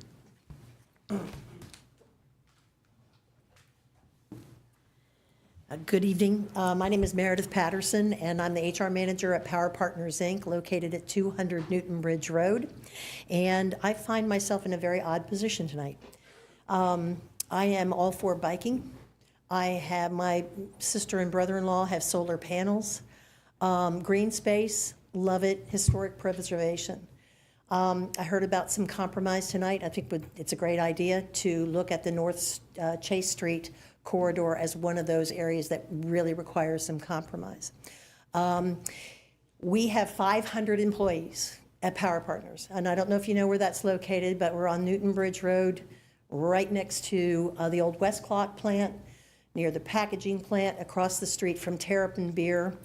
I think you all know that from Cathwood to Cleveland, there's no residences there, right? That is all industry, from Cathwood to Cleveland. That means that anybody that funnels into Chase Street from Newton Bridge is all coming from industry, okay? Now, our plant is not an air-conditioned plant. It's 14 acres of heat. Now, you're talking about folks who come into the plant at 5 o'clock in the morning, they weld, they build, they put together, and they sling things around, and they're hot and they're tired when they get off 10 hours later. It's a long, hot, hard day for these people. And to expect them now to go through the traffic that has now arisen on Chase Street is really unfair and unimaginable. And these folks live in Elberton County, they live in Madison County, they live in Oglethorpe County. They're not biking, okay? They're coming to work to earn a living, and then want to go home to their families. They want to go home quickly, as quickly as possible. I don't know if any of y'all have come down Chase Street recently since the repaving and the restriping. Last night, I was waiting in a long line of traffic, and they're driving up the suicide lane. You know, the turn lane now that's been created? They're driving up the suicide lane to cut people off. That's what's happening, because people are getting impatient sitting back there. So if we're talking about dangerous traffic situations, let me tell you, that's one. Consider also when 10,000 students arrive back here that all go to Terrapin Beer. Trust me, they do. They come down for the beer tastings. So I know I don't have a lot of time, but I do want to make the point. Keep in mind, when you're trying to turn left onto the inner loop from Chase Street, you've got now a single lane that is feeding all directions of traffic, right, left, and center. Nobody's, 2 weeks from now, when school's back in, that whole lane is going to back up past the light. And people trying to turn off of the loop onto Chase Street, people trying to come down from Newton Bridge to Chase Street are going to get stalled. Thank you. Yes, ma'am, thank you.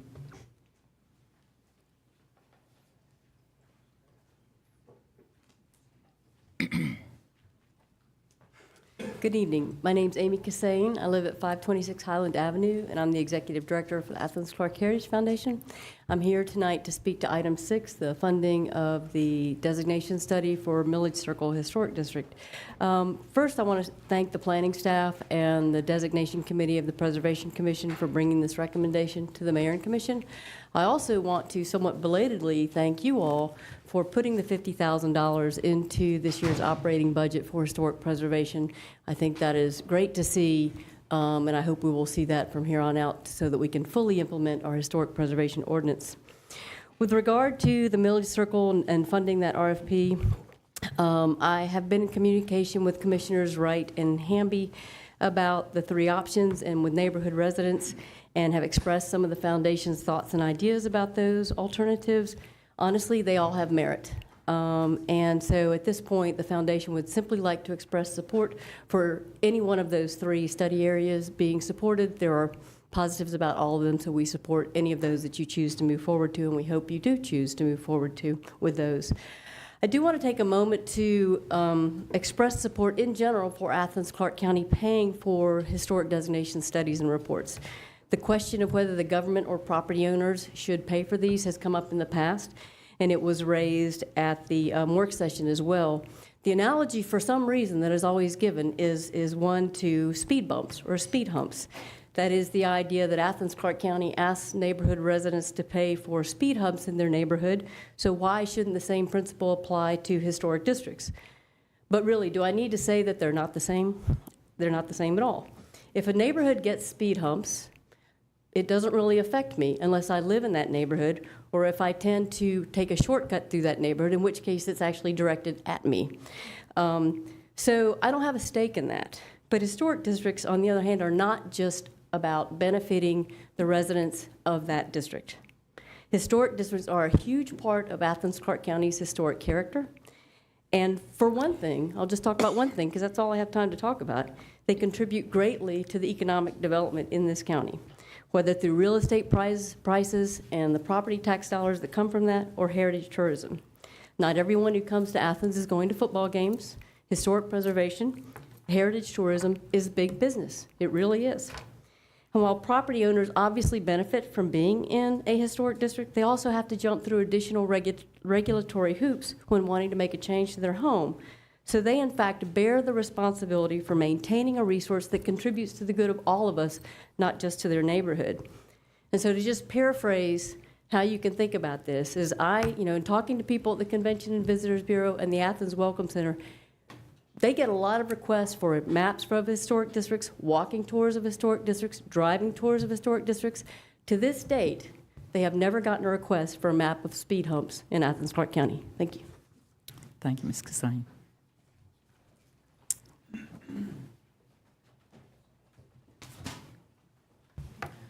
Good evening. My name is Oliver Pryor. I live at 655 Milledge Circle. I think you all have gotten my emails and letters, and I'm assuming that you've read some or all of them. I apologize for the long wind, and I can't necessarily promise any divergence from the long wind tonight, so let's get into it here. My understanding from Tom Wilfong, who attended the July 11th work session, is, sorry, I'm speaking to item 6, Milledge Circle Historic District here, is that there may be some momentum moving towards what Commissioner Hamby called option B hybrid, wherein the 5 houses that are currently listed on the west end of Milledge Circle as in the study area under the option B map are removed from the study area, and the moratorium is removed from the west end of Milledge Circle in its entirety. And when I speak to the west end of Milledge Circle, I'm saying the area from the stop sign at Highland Terrace, McWhorter, and Milledge Circle all the way down to Westlake. If this is the case, I want to thank you all and commend you all for listening and hearing and responding to the many, many emails and letters and oral arguments that I know you've gotten about why the west end of Milledge Circle should be removed from the study area. There's simply not enough time for me to rehash all the arguments in favor of removing the west end of Milledge Circle, but the bottom line is 20 of the 34 homes, which is 59% in this section of the street, signed the petition against the local historic district and the moratorium. In other words, a majority of the residents of this portion of Milledge Circle do not want a local historic district or moratorium on our street. So thank you again for listening to us. Next, with regard to the easterly areas of Milledge Circle that remain in the study area and the moratorium under all 3 options, I ask that you please consider allowing a simple option of allowing the few residents who don't want to be in the local historic district to opt out of it. By my count, there are only 7 to 10 residents on this area of the street out of the 53 that did sign our petition and that are against it. So it should not affect the historic district much at all, and it would appease their concerns if you did that.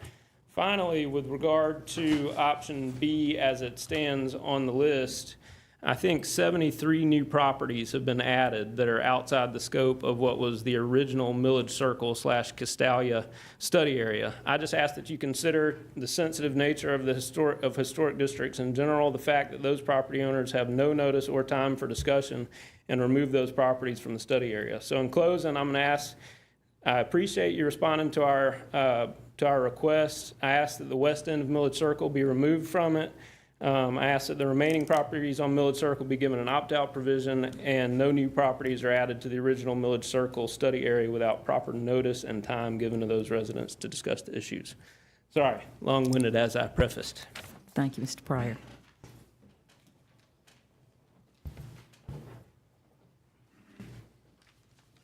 My name's John Cook, and I'm here on behalf of Athens United. We're at 2350 Prince Avenue, Athens United Soccer Association, and I'm speaking to, I think it's item 10.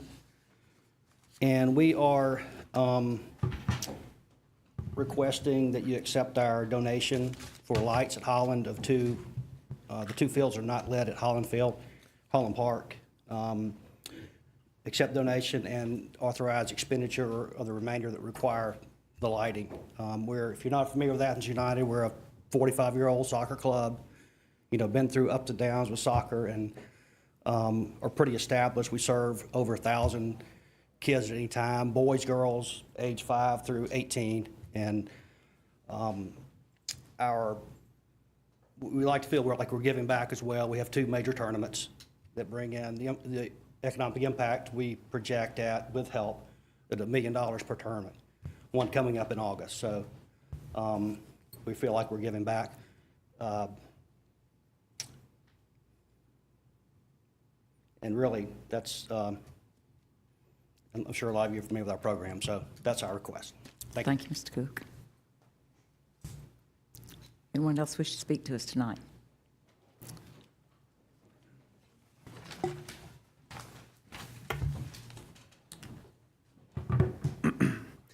My name is Brad Valentine, and I reside at 285 Cherokee Avenue, and I'm here to speak regarding item number 6. We all know that this is a very polarizing process, the local historic district process. It began with a petition signed by a handful of residents who reside on Milledge Circle. And today's agenda item states that its purpose is to authorize the planning department to prepare and circulate an RFP for the preparation of a local historic district report for identified properties in the vicinity of Milledge Circle and Castalia Avenue. So in a handful of weeks, we've gone from a petition signed by a handful of folks on one single street to an RFP of nearly 300 properties. And almost all of those properties, none of them were on the original petition. My concern is the pace at which the commission is pushing this through. And let me give you an example. I'm an example. I just heard about this. I made a phone call. I made 3 phone calls today. The first person I called was a man named Kerry Erickson. He lives basically on the corner of Catawba and Cherokee. And I asked him if he was in favor of being designated, or his home being designated as a local historic district. And he laughed with me about it. He said he was strongly opposed, but it didn't really matter to him because his house wasn't involved. The second person I called is a man named Stan Sharam, and he lived just 3 houses down from me on Cherokee Avenue. To say that Stan is strongly opposed is an understatement, but frankly, he wasn't aware about this either. The third person I called was Mickey Dillard. She lives on Oakland Avenue. She's also strongly opposed. I know that's a small sample size, but in just a short amount of time, I've called 3 different people. 100% of them were opposed to Cherokee Avenue and their street, Oakland Avenue, being added to the study. But probably more important, 100% of the people had no idea this was even happening. I respect everything that y'all do for the community, I really do, but I really want to say the fact that this is occurring and really the way in which it's occurring is shameful and unfortunate. And I'm disappointed that the commission would choose to spend taxpayer funds on a study that is not even supported by the people by the people that are being studied. Like I said before, I don't think anyone on Cherokee Avenue was a part of the initial petition. And frankly, I don't see why they're being included in the study now. Ultimately, because Cherokee Avenue was not included in that initial petition, I ask that you remove my house and remove the street on which my house sits from the study, and from all the study options. Thanks. Thank you, Mr. Valentine. Anyone else wish to speak before we? My name is Jason Hodge. I live at 590 Milledge Circle, and I'm also speaking regarding item 6 on the agenda. I'm one of the at least 20 constituents on our portion of Milledge Circle who are categorically opposed to the moratorium and the historic designation study that's being discussed. And I just wanted to announce that and also add that of the neighbors I've spoken with who agree with my stance, none of the ones I've spoken to are opposed to the spirit of historic preservation. It's just that it seems to be such a flawed system and quite oppressive in terms of an individual's property rights. So thank you. Thank you, Mr. Hodge. Anyone?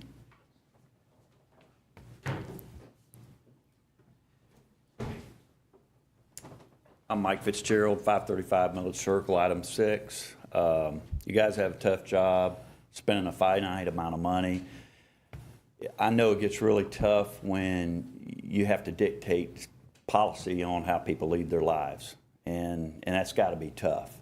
There are some economic concerns about the moratorium and the historic preservation designation and the study and the process. And we get all that. It's tough on all of us. It hadn't been pleasant. At the same time, we're going to move on and we're going to live with whatever you decide. But I do encourage you to think about the moral nature of the process and how it was formed, and where we were then and where we are now and where we're headed, and the implications of the expansion of this study area. It might be an efficiency idea. I may be supporting your decision to expand the area if you can do the same study with more houses, but if it leads to the ultimate decision to designate those areas with this process behind it, it's going to be discouraging to a lot of people. And I urge you to retreat with the designation study area and try and do what the initial constituents asked for. And I'm not going to speak to the moratorium. You guys all know my feeling about that, but we'd appreciate the west end of Milledge Circle to be removed from the designation study area. And I'm sure, speaking for a lot of people on our street, we'd be all very grateful. Thank you very much. Thank you, Mr. Fitzgerald. Anyone else wish to speak?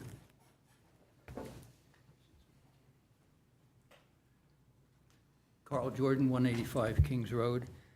I am disappointed that neither the new Office of Sustainability nor the manager's response to the audit report on this agenda provide us with the imminent establishment of an effective entity with a focus and budget for ACC natural resource protection and stewardship.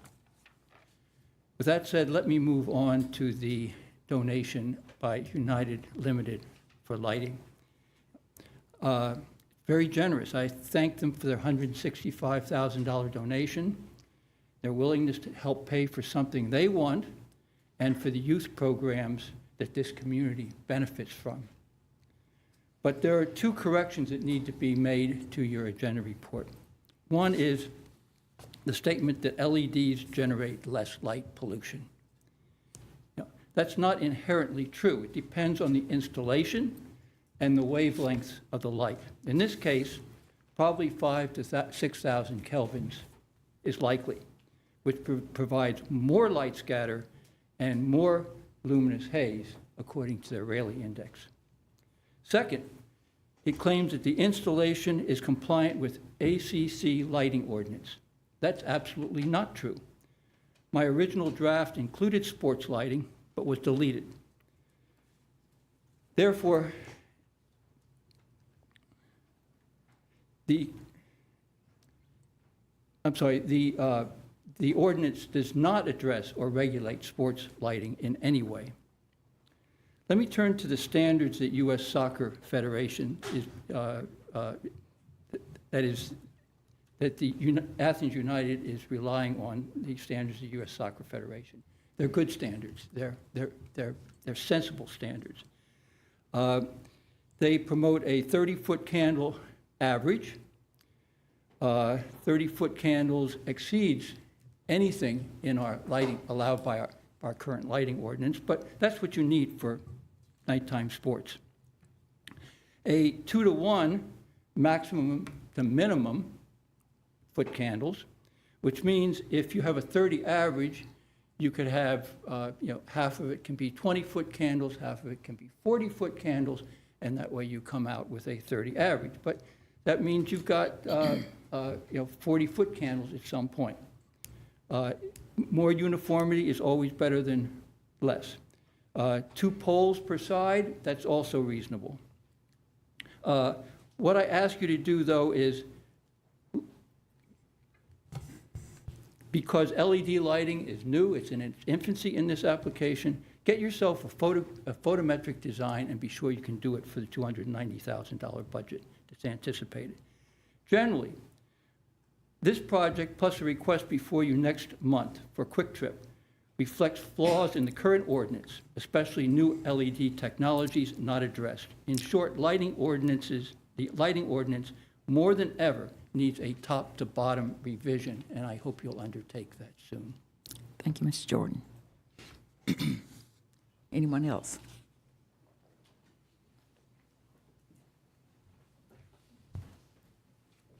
My name is John McClanahan, 164 Rock Glen Road, speaking to item number 6.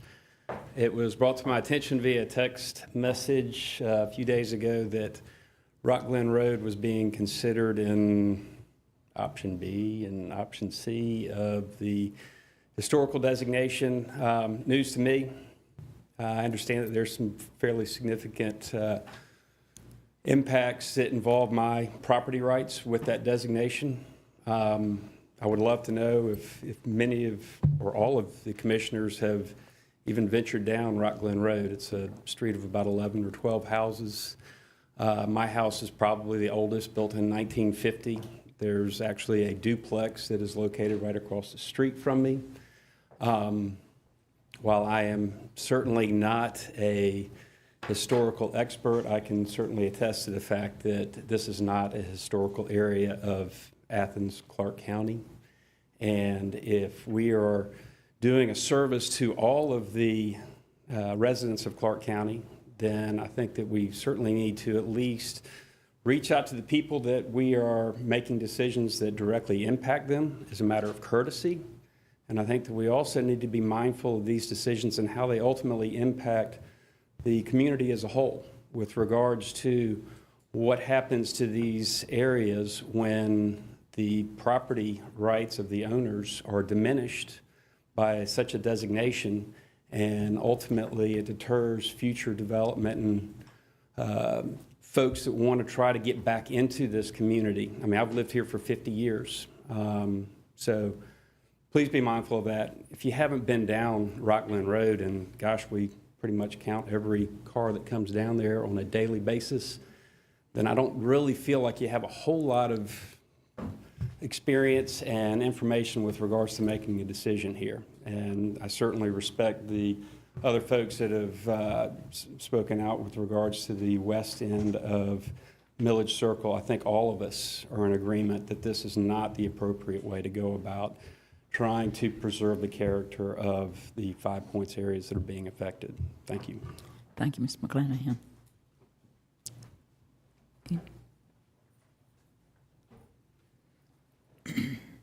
Hello, my name's Tyler Davis.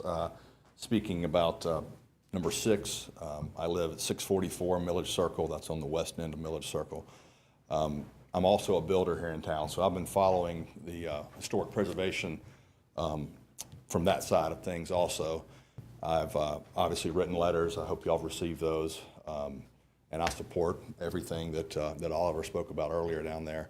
I guess I will address a couple of things that I heard tonight. The gentleman that spoke first, I've never met him in my life, but a couple of things he said I 100% agree with. I think that the system currently is flawed the way it's currently set up, and we've got to do something to change that to get support in our community to preserving historic areas. And I think that we need to look at that. I mean, I was told in my front yard by my neighbor, John Waters, that the system was flawed, even though he was, supporting the other side. And I said, well, how can I vote on something until we resolve those issues? And he didn't have an answer for me. So, I think we need to take a step back, and the people that didn't even know they were being included, is a concern. I've been following it for a while, and we just figured this out this week. So I definitely think we need to step back. One thing that Ms. Cassane said was about our tourism here in town. That's great, and I love tourism in town, but when it comes to compromising my property value for the tourism in town, I don't agree with that support. Also, if you're a tourist in town and you're walking from 5 Points, you would follow the sidewalk down Milledge Circle, and when you get to where it makes a sharp 90-degree turn, there is no more sidewalk. And at that point to Westlake, I don't feel like that's an historic area that even needs to be considered in any study. I mean, houses have been built in every decade except 2 from 1908. I'm a builder. I've actually worked on multiple houses on the street. They are no longer conforming based off of the regulations that I've read. And I just think that another point that Ms. Cassane made was about the property values. You would think that I would be excited to be included in this study.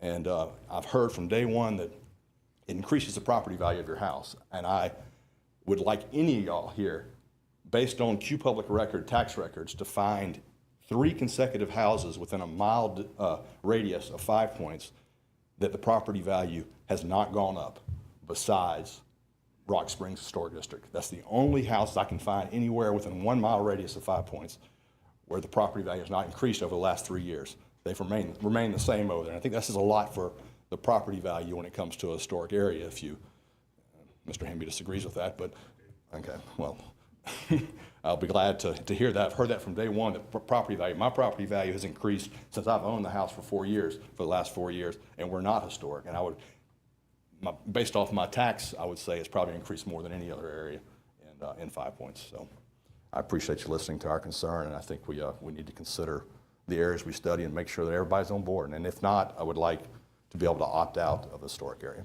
Thank you. Thank you, Mr. Davis. Anybody else? Okay, we're going to come behind the rail, and we'll start with number 4. Mr. Gertz, you wanted to pull that off, so. I did, just briefly, and really, more than anything, I want to thank staff for bringing this to a vote.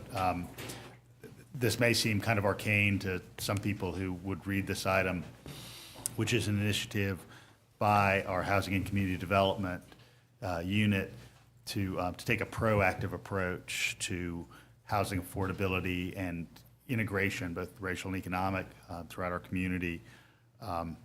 During the previous federal administration, the HUD secretary, really made this initiative a big centerpiece of that administration's work, and recognizing nationwide that both public and private players over the last century or more have worked to make housing less integrated, and that we need to turn that tide, and we need to be part of that, not only on kind of the federal level, but certainly on the local level as well.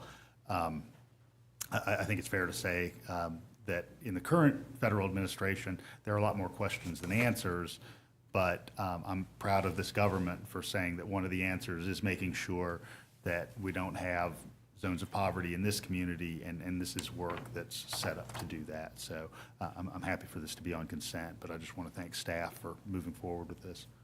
Thank you, Mr. Gertz. And then number 5, Mr. Hamby, Yes, you ma'am, took it I off. sure did. And I took this off consent because I was hoping that during this time between the last meeting or meeting on August 1st, that I'm not sure if staff has contacted some of the adjoining property owners. I know they contacted the one business owner, but certainly I know there were some property owners that had some concerns about this. And my second question would be if this pedestrian crosswalk, would it make more sense to put, and they may have done the study on it or whatever, the crosswalk at the bus stop on the corner, trying to think of the street right there by the car wash. I know that bus, I know that it's a mid-block crosswalk. Collins, I know it's a mid-block crosswalk as well, that I see more people crossing the street there, going from one bus stop to one side to the other than I have on the one near the restaurant there. So I'm just wondering if that's another option for a mid-block crosswalk in lieu of the one that's here. Yes, Mayor, sir. Members of the Commission, Would staff you- is working on that particular item, and so we should have something for you all in the coming Okay, weeks. so if I You guess wanna we'll keep it off consent. Yeah, Yes, ma'am. we'll keep it off consent, Gene. Just make Yeah, a yes, sir. quick comment. Thank you, course. Madam Mayor. I think, of course, that Commissioner Hamby's suggestion about making it closer to the bus stop always makes a lot of sense. But I think there's a reason there. You've got a curve in the road and a little bit of a hill, which cause some possible safety hazards for people crossing the street. Of course, they'll leave that to staff and the traffic engineers, but when he just brought that idea up, I had to visualize it, and I thought about, it may not be the safest place to cross. I do agree that putting a crosswalk closer to the bus stop is a great idea, though. Thank you. Anybody else on this one? Okay, we'll move on to item number 5, and that's the historic designation research. And Mike, would you like to start the I sure will. conversation? And number 6, and Commissioner Bell and Commissioner Wright, myself have been discussing this, and certainly just to make some things clear, the options that we've seen here tonight are the ones that were drawn up by our HPC commission and their study commission and our HPC staff. And what they were trying to do is be proactive. You know, we always hear the comments about let's be proactive on some of the historic designation stuff in this, and this was a way to do that. I just will say this, I mean, they were just looking at it, making some suggestions. No decisions have been made. No decisions will be made until the August 1st voting session. But part of the commission-defined option I would anticipate putting before y'all, and we will put before y'all, is certainly to remove the Milledge Circle part along the, where the stop sign is there, through to Westlake. And of course, by doing that, we'll also remove the moratorium.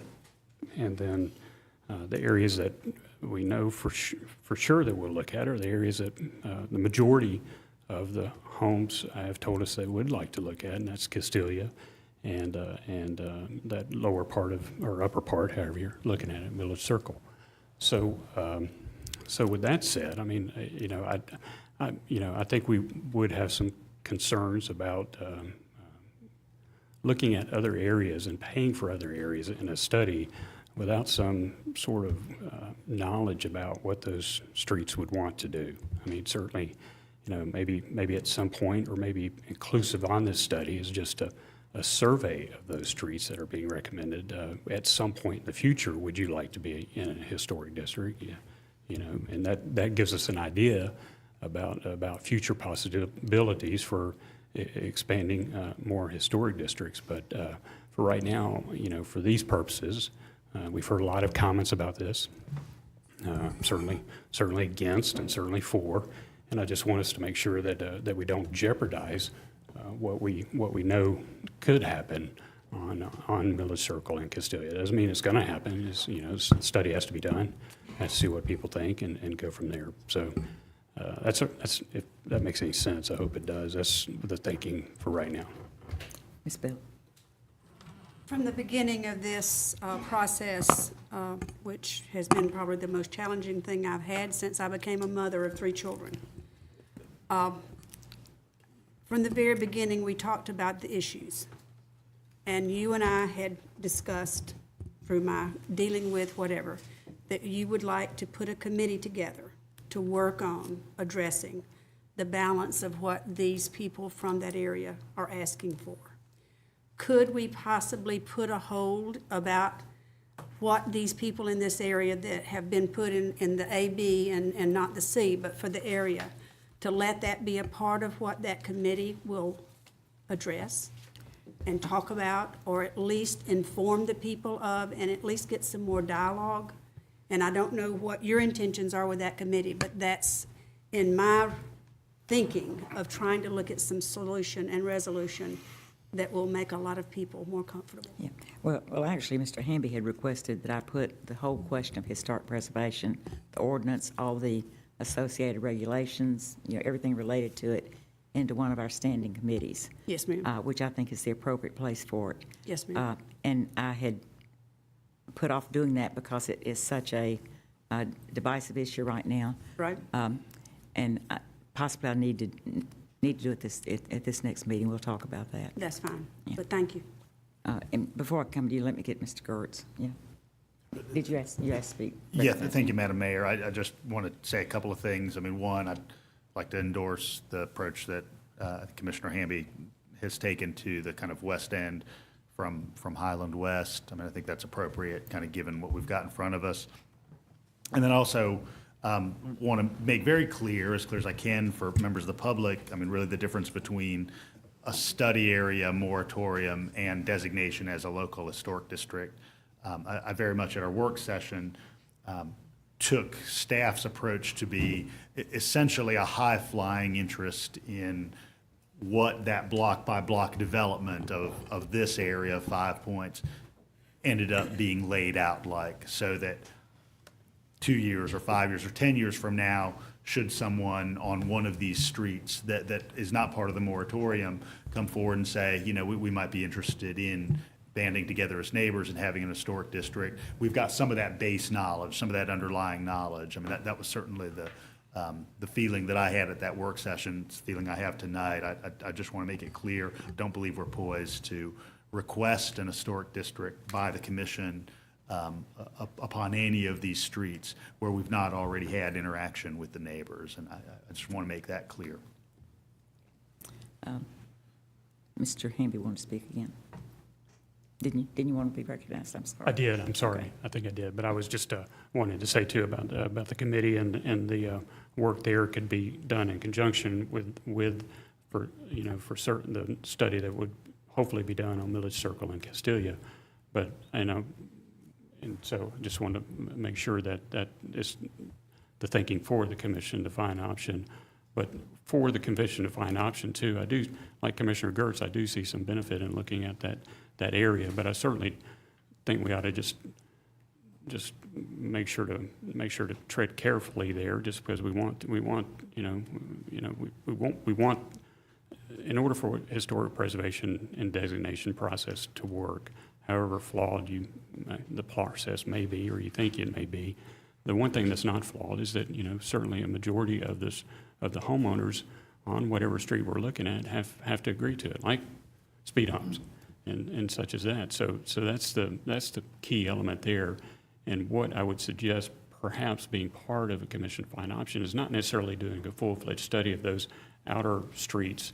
Do the full-fledged study of the Castalia and Milledge Circle that we're looking at, but let's get some idea about the other streets in question, so that we can be ready at some point if those streets take the action themselves, because that's where this has been driven a lot of ways, and every way really is from the people on the street, both for and against the historic designation process. And that's the way I'd like to. I think that model works good. I mean, it's got to be citizen driven from that standpoint, neighborhood driven from that standpoint. So if we come back and present, if we can at least gather the information or about it, because certainly there's probably a lot of streets. I'm going to give, for example, Rock Glen, and Rock Glen, I would imagine probably the majority of the homes on Rock Glen would be non-contributing. So is that, is Rock Glen one of the streets that we would want to designate as a historic district? But at least what I'm suggesting is we were going to do a survey perhaps anyway at the end of a study. Let's just, for those homes there in the newer area, let's do a survey before any study is done or before any money spent, and go about it that way. Now, one of the other things also that got brought up at our work session, which I think we can also talk about putting in the commission-defined option, was that stretch of Milledge Circle that certainly we're going to take out. But there are some homes along there that have expressed interest in being part of a historic district. So, and there are homes along there that could be considered a landmark structure. I know one particular home is a Fred Orr home, is a well-known historic home and architect that lived here in Athens for a number of years. So, anyway, maybe allowing for the opportunity for those residents to have their properties considered a landmark property would be an option in the commission-defined option as well. Does that help answer some of the questions about where the discussions we're having are going, and the assurances that we're given are going as well? Does it? Anybody else have any? Okay. And I also I want to make sure that the folks that we're here tonight and are hearing about this first time, that what Commissioner Gertz has said and what I'm saying is that, the only thing I would like for us to do at this point is determine whether or not you, at some point in the future, would want a study done. The answer is no, but it's got to be citizen-driven from that standpoint. And I think that's a good starting point. Yeah. Anybody else? Ms. Dickerson? Yeah, so I just wanted to respond because I did mention it in the work session, and there was comment about it. I do think it's important, and I guess I think about this more because I'm not in town.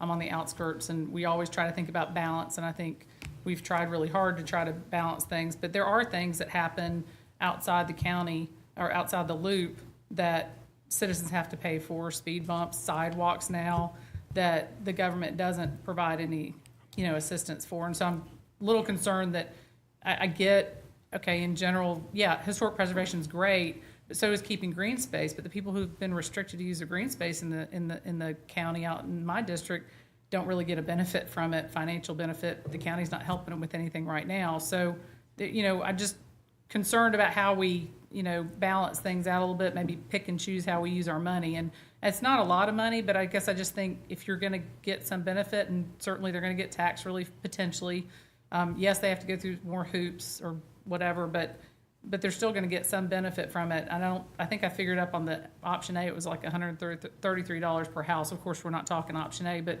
it's not a lot of money to ask. And we are asking in other situations where there's some shared, interest between the county, and y'all will see something next month for out in my area where the county has responsibility and the neighborhood does too, that they're having to share those costs. So I'm just asking that we keep that in mind. And maybe that's something we address when we're looking at the overall policy of how we pick and choose how to do this. Anybody else on historic preservation? Okay, we'll move on to item number 7, which is Chase Street, North Chase Street. Mr. Neesmith. Well, first of all, Madam Mayor, I want to thank you for your quick response when it was pointed out to you that there was some traffic issues there. I'm a frequent customer of Birchmore Pool and Spa, having one of each, and they pointed it out to me, and then I started watching and experiencing. But you stopped the painting right away, and I want to appreciate that. We can't put it back to where it was fast enough. It's a big problem. It truly is already before school starts. So I hope we can get that north side of Chase Street, North Chase Street to Oneida back to its original configuration as soon as possible. Thank you. Kelly. Mr. Thank you, Curtis. Madam Mayor. It's been interesting to kind of think about all of the comments around Chase and the associated roads. I mean, really even stretching back a couple of years. And interesting to me, at least, that whether you're, an industrial commercial property owner or a bike or ped advocate, it seems like the question boils down to the same one, which is thinking broadly about the system versus thinking about one street or a couple of blocks in isolation. And unfortunately, part of our lane reconfiguration policy has encouraged us to think about these things in isolation and not think about the adjacent roads and parallel roads. And that's why I'm glad that the mayor's appointed the Bike and Pedestrian Committee and that there's a master plan underway now, because what I certainly hope moving forward is that their work encourages us to think about how our complete streets policy operates, and generally speaking, when we've got a lane segment coming forward, how we are thinking about a couple of parallel roads over or some of the adjacent roads. So in this case, thinking about Barber Street, thinking about Oneida, thinking about Tracy Street, because I think as some of the commenters mentioned, there are some of those streets that would be ideal for bike and ped access to get you to the same place. And specifically in this part of town, there's a bunch of redevelopment. We know we've contributed to the Southern Mills project, that there's a lot of energy around the General Time area, that's neighbor of Power Partners, who we heard from earlier. Lots of residential development that's going to be coming up here on Newton Bridge Road and just off of it, some of it multifamily, some single family. A lot of that area is in the Chase Elementary Zone, where of course there's a lot of energy. So given that all these factors are going on, what staff through the manager has indicated, and give a lot of credit to Drew Ressler, who was mentioned earlier, is that they really want to take a more comprehensive look. We've already engaged with a consultant around the bike pedestrian master plan. And so what the manager's indicated is that that same consultant can kind of zero in on this area, given that there are all of these intersections between different uses and different modes of travel. And I think we can end up with ultimately a solution, certainly not this calendar year, but ultimately a solution that's going to benefit everyone. So I'm happy with where this is going. Anybody else want to speak to this one? Okay, we're going to move on to number 8, which is Barnes Shoals Sanitary Sewer Interceptor. Anybody want to talk about that one? Okay. Move forward. Number 9, the modifications to Are the. we gonna put that on the consent agenda then, if nobody wants to talk? If nobody has any questions. Bids out. Are those bids are out? Yeah, yeah. So that's. So we'll move on to alcoholic beverage. Mr. Neesmith. Well, as I said in the work session, I think the staff David Boyd and his staff did an excellent job in crafting a new basically a new fee structure or tax structure or whatever it is for alcoholic beverages, and it's going to encourage the small restaurants to be able to serve alcohol, whether it's beer, wine, or mixed drinks. So it gets us out of trouble with the state and with our beverage stores with a fee that we were charging that took it above what the state law allowed. So it gets us out of that. So I'm going to fully support this and support option 1 in our report. Anybody else? Ms. Yeah, Dickerson? well, so I know that the report said that we had, I guess, maybe by virtue of passing the budget, we had approved for Sunday sales for the permit to be eliminated, the requirement. But I went back through my notes and I couldn't find anything, not even based on what questions we had from the manager, responses that said that we had agreed to that necessarily. I thought we had asked them to come back to us, and I guess I'm just kind of curious. It seems like to me there are businesses who want to be open on Sunday, maybe even, have to be open on Sunday for whatever reason. And so they're paying that $600 permit fee. And maybe I'm still not understanding it, because I know there's a lot of changes before I got here tonight about, what exactly we're doing, because I got confused between the package fee and the license fee, but I want to make sure that we've agreed that we're doing this and why we're doing it. We're not, just trying to come up with, trying to replace a deficit, Well, we're doing two things. One is try to fix a legal problem as well. So do you think you could comment on this to help us with it? Yes, ma'am.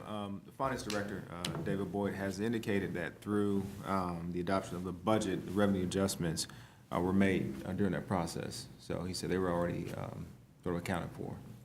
Well, Madam Mayor, may I? yes. Yes, Mr. As I recall, we did bring up this whole issue about the fees, and we talked with David Boyd in setting the budget that we wanted to eliminate the Sunday sales fee, the Sunday $600 fee, so that anyone could have a Sunday sales license without paying the fee, as we're one of the few counties in the state that do that, and our neighbors don't, by the way. And he set the budget accordingly. And so now what we're doing is putting in the ordinance in place that meets that budget request that we agreed to. I understand that. I think Sharon does too. Quite honestly, my memory was the same as Sharon's, that we just asked for information to be brought forward. But it is what it is now. We adopted a budget with change in it. And what I'm thinking is when we do our budgets next time and it comes back to the commissioners and changes are being made, that we need to make very clear what those changes are to our staff so that we don't get into these kind of things where there's a question about what was requested and what wasn't. Because there's a lot of fast moving parts I during agree, that but process. just to maybe I can refresh your memory, we said, here's what we want to do, you figure out how to do it. And that's what he came back to with us, is how to do it. Yeah, I'm not sure there was a consensus there for that to happen. And that's what I think we need to make sure we do in the future. But again, we are where we are now. I think we just need to move on. So anybody else have anything to say about this? Okay. And now we're to the Holland Youth Sports. Any more discussion? I think probably needs to stay on discussion, Gene, because another thing that we talked about today is to make sure that the affected people in the alcohol industry are aware that there's some changes being proposed. We might end up having some feedback. I didn't want us to make changes and then people get upset about it after the fact. So we're going to try to do some notifications. So let's leave that on discussion. Holland Sports Complex is number 10. Madam Mayor, are we going to Yes, take a sir. break? Are we going to take a break? Absolutely. Let's try. Can y'all? It's 5 minutes enough?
Okay, we're back in session. So we'll go to item number 10, which is the Holland Youth Sports Complex athletic field lights. Who wants to speak to that? Well, that's in my district. Okay. If, although I will say that I didn't hear about anything about it until we got our agenda. So I'm kind of wondering why I didn't hear anything about it when it's in my district. But from what I've seen of it in the agenda, it's a very generous donation to help supplement what we need out there in order to provide the facilities that are needed by those kids' groups. So I think we should very graciously accept the donation. And of course, we have to put in money for it too. But as long as we're using some caution and doing the right sort of lighting out there, as perhaps suggested by our former colleague, I think we should accept the offer. Thank you, Madam Mayor. Mr. Neesmith. As I do, however, because there are some pretty glaring errors in this report, I think we need to be careful, and I'll tell you how in a moment. But for example, it says that LED, as Carl mentioned, is less polluting. That's simply not true. In fact, it's usually more polluting because the light is bluer. And those short wavelength lights scatter more than on the red side. So it isn't less polluting. It said 30 lumens is the same as 30-foot candles. Minor little issue, but it's not. Lumens are measured at the light source, and foot candles are measured at an object. In this case, it would be the ground. So I would like to suggest, so that we don't get ourselves obligated to spend a certain amount of money and find out that there's problems and we may have to spend more.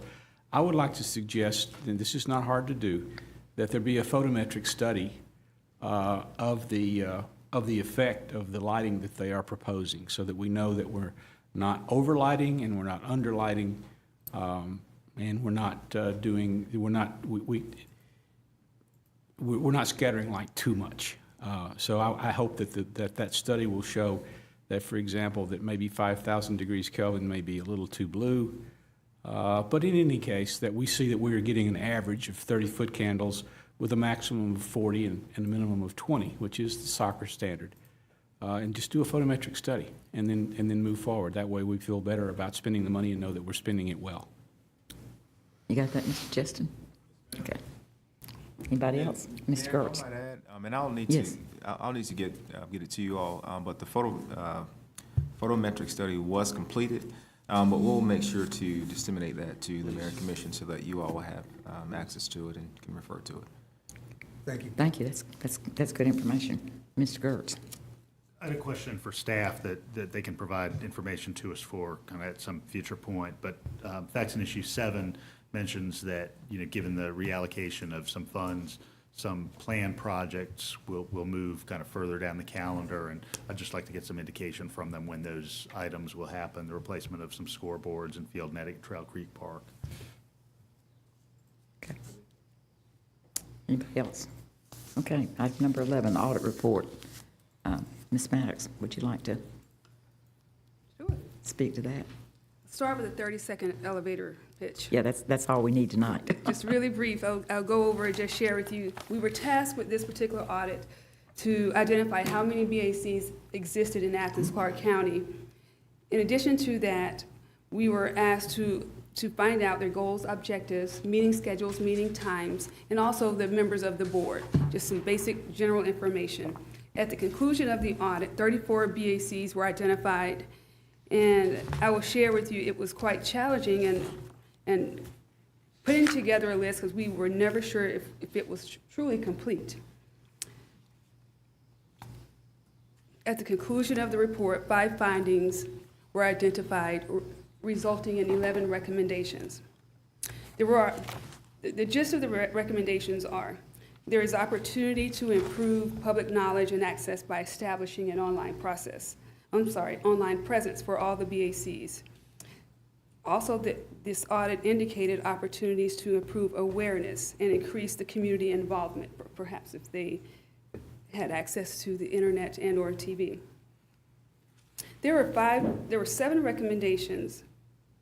Let me back up. After the March 14th work session presentation, 4 recommendations are already underway. I believe the Clerk of Commission is working with the Public Information Office in regard to starting the process for allowing the BACs to be visible online. So they're currently working on that. There are 7 recommendations. However, the team feels that there needs to be Mayor Commission action or another recommendation for those. Anybody want to talk about that or ask any questions? Okay, we'll move on. Nancy, I Yeah. do actually. Yes, So okay, go ahead. There Sharon. are a lot of responses and that basically say it's going to require mayor and commission action. There's some questions, about how we'll move forward. I guess I'm just kind of curious. We accept this. What does that mean? I mean, will you then go through it? Will you then send those things that need mayor and commission action to committee or how? Or Well, quite honestly, I think in the past, we've always just accepted the reports. But if there are specific things that y'all want to go to committee, some things we may just want to leave alone, like there was recommendation that we need to have more than one interview date for people. And the difficulty of scheduling that with 10 commissioners is close to impossible, as Jean knows. And so we might want to just leave that one alone. So the ones that y'all want to go to committee, if any of you will just let me know if y'all want us to look at specific items, and we'll send it to committee and see where it goes from there. should we do that as part of a commission-defined option in this, or should we? I think just accept it, and if y'all want something to committee, just let me know. Because the report's done, so we're basically accepting the report. Does anybody have a problem with that? Mr. Gertz? Thank you, Madam Mayor. I mean, I agree with Sharon that I think there are a couple things that it would be good to kind of have some momentum on, particularly just the informational part. It seemed like just through the last several cycles of Board Authority and Commission interviews, people have had nuts and bolts questions about the composition of the group, the frequency of the meetings, the mission of the group. We've had people apply for the Vision Committee that thought it was the vision of the entire government, not kind of a function within housing and community development. So I think the faster that we can get good information out to the public, the more these questions are just readily answered there on the website. Yeah. And again, those kind of things we'll put into committee. Some of them, it'll just be a matter of finding out who and how can it get done too. So. Yes, ma'am. Mayor, may I please add some context, just maybe help you with your decisions forward? Yeah. The remaining 7 recommendations are related to compliance with the Georgia Open Records and Georgia Open Meetings Act. And we learned through the audit, there was such difficulty in finding consistent information for all of the BACs that the question came up about, what about compliance with meetings and compliance with posting agendas in the time frame that was allowed? And out of the 34, 1 or 2, or I believe there were 3 actually, that consistently did it every single month. They followed all the rules and the policies and the procedures. However, we were able to get 10 out of 14 people on the phone and spoke with them about, did you realize there's a protocol? If you could just let us know where you posted, we could refer people to that. We're starting to include this information online, and they were unaware. And so the overall takeaway for us was people just don't know that there are policies and rules and procedures. And so some of the recommendations actually speak to having a book put together for the members of the boards, authorities, and commissions, as well as having a board member from each BAC provide an update on an annual basis to the Clerk of Commission in the event that their meeting day changes, in the event that their board members change, someone retires early and is no longer serving. She has that information up to date versus hearing about it mid-year. The confusion that this has caused is who has the responsibility of oversight, and that is where we are. That is why. That's a job we might ought to give to the auditor. No, and that's a very good point, because I think we need possibly put in a committee to come up with the procedures for the things that are recommended in there, and who has that responsibility. So that specifically needs to go to a committee. Yeah. Helpful. Anybody else? Okay. Let's leave it on discussion. Yeah. Okay, I kind of lost my train of thought here. So we're at, what number, guys? 12. Number 12, performance audit for leisure services, another audit issue. Yeah. You want to give us the This is 10-second version, 10 elevator seconds. speech? Elevator pitch for the leisure services audit includes management, organizational, staffing, the 2 assessments from the community as well as from the staff. There is an 18-page recommendation and response section that is very valuable to read in regard to the recommendations and how the recommendations could be implemented. And we'll look at it the same way. I'll look at it and see what things can go to a committee specifically. Madam Mayor? If there's some things, yes, sir. If there's some things that I don't get there fast enough talking. Yes, ma'am. Tell me about it. I agree. I think that this audit points out a lot of issues that makes it more solid, issues that many of us have felt for a long time. I'm not sure that the recommendations go always quite so far enough, and maybe too far in some cases. So going to a committee so that the commissioners can decide what needs to be done with some of these issues, or improvements to what leisure services does, is a very much needed thing. And the report's the total report's a pretty long report. Yeah. And I'll be honest with you, I read some pieces of drafts at different times, but I haven't read the new final version of the report. So, yes, ma'am. Yeah, so having been on the audit committee and working through this process, I guess my big concern is that our options are to accept the report or don't accept the report. My concern is accepting the report without really having an opportunity to have really discussed it at length. Both the recommendations that came, because we had, several of us had comments that were responded to, but we haven't had a chance to have more dialogue after that. Like, why I had some, I think Commissioner Wright had some, and they responded, the consultant did, but that's been the end of it. There hasn't been any more dialogue about, I don't know that I necessarily agree with their response or whatever, and there's some, I think there's some that the manager responded to that they came back, and anyway, there hasn't really been, as far as I'm concerned, a thorough back and forth on that. I'm just wondering, typically, I guess I was expecting this to come into a work session, maybe, before the mayor and commission, before it came for a decision to accept a report like this, and I didn't know how, maybe that's not the normal process. Some of you old hands help me with this Okay. for historically how we've done things. Typically, there's a difference between accepting and adopting. Yes, typically, exactly. Acceptance simply means, thank you very much, we've got the report, and Yeah. then we have would. the work session. And then we can But work through it. we should have I think we should have work session with this, in that there are a lot of responses, like I said, by the manager, by Ms. Dickerson and Ms. Wright.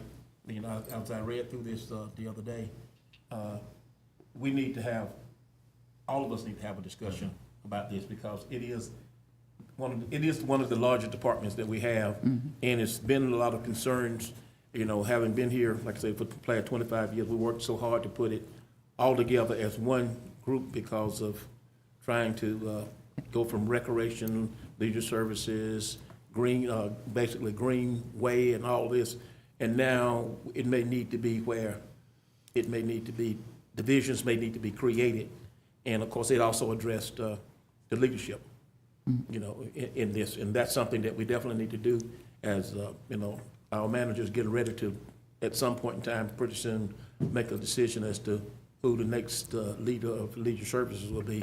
And I think us having a discussion about this prior to him making that decision might be beneficial to the decision that's being made by the manager when he does actually make the decision to hire someone. Or even after the decision's made, to give direction to that person. So, Justin, what I'd like us to do is ask the manager to schedule a work session at the earliest possible. I know we got a pretty full schedule, but this probably needs to be the only thing on the work session agenda when we have it, because it's too complex an issue to be tack on the tail end of something else. So, okay.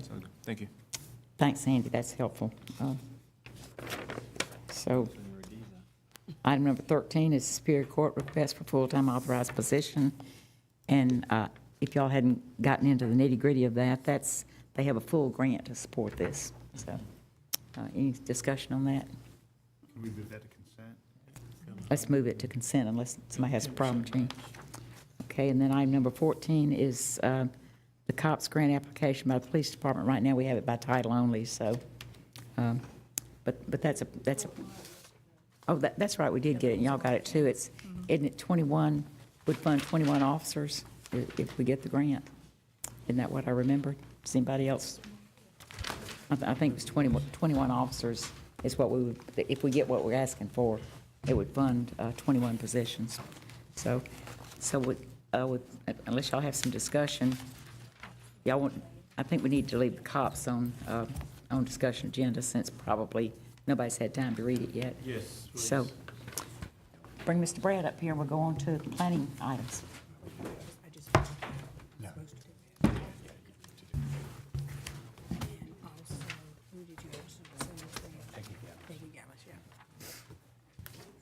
I know. That's all right.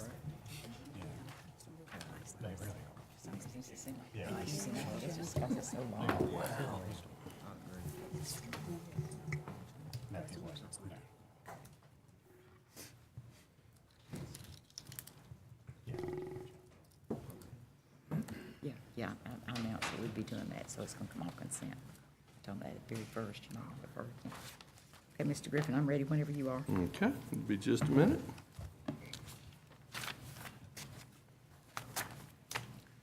Executive session. We hadn't had any short meetings in a while.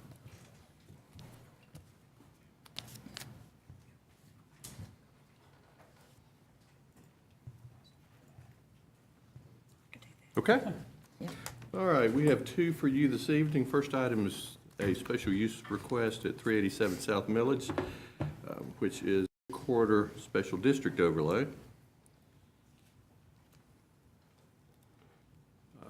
As I said, it is a special use permit in the district, reason being for a new sorority house. I believe it is Alpha Phi, which is a new sorority to campus that is not currently here.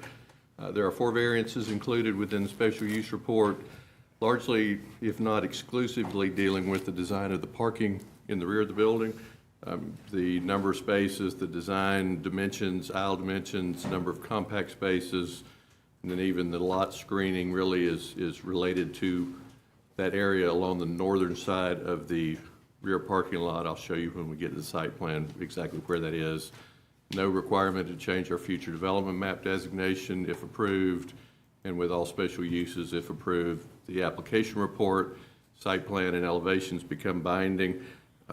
I hope you've had a chance to look at their report and their plans. They're very detailed. You've got a detailed report from us as well when you get into that many variances. So I won't go through a lot of the specifics tonight, but there is a lot of information for you in the documentation you have been sent over from the Planning Commission. And I would also point out that the structural design of the addition to the Wilkins House has already been approved by the Historic Preservation Commission for the building. Now, they will have to, if this is approved, they will have to return to the Preservation Commission to deal with the site development work, specifically the parking lot design in the rear.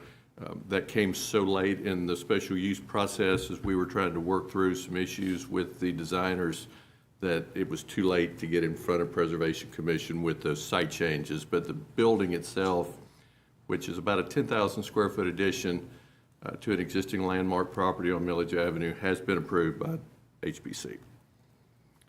Here you see the existing elevation, some views. The top left is the front.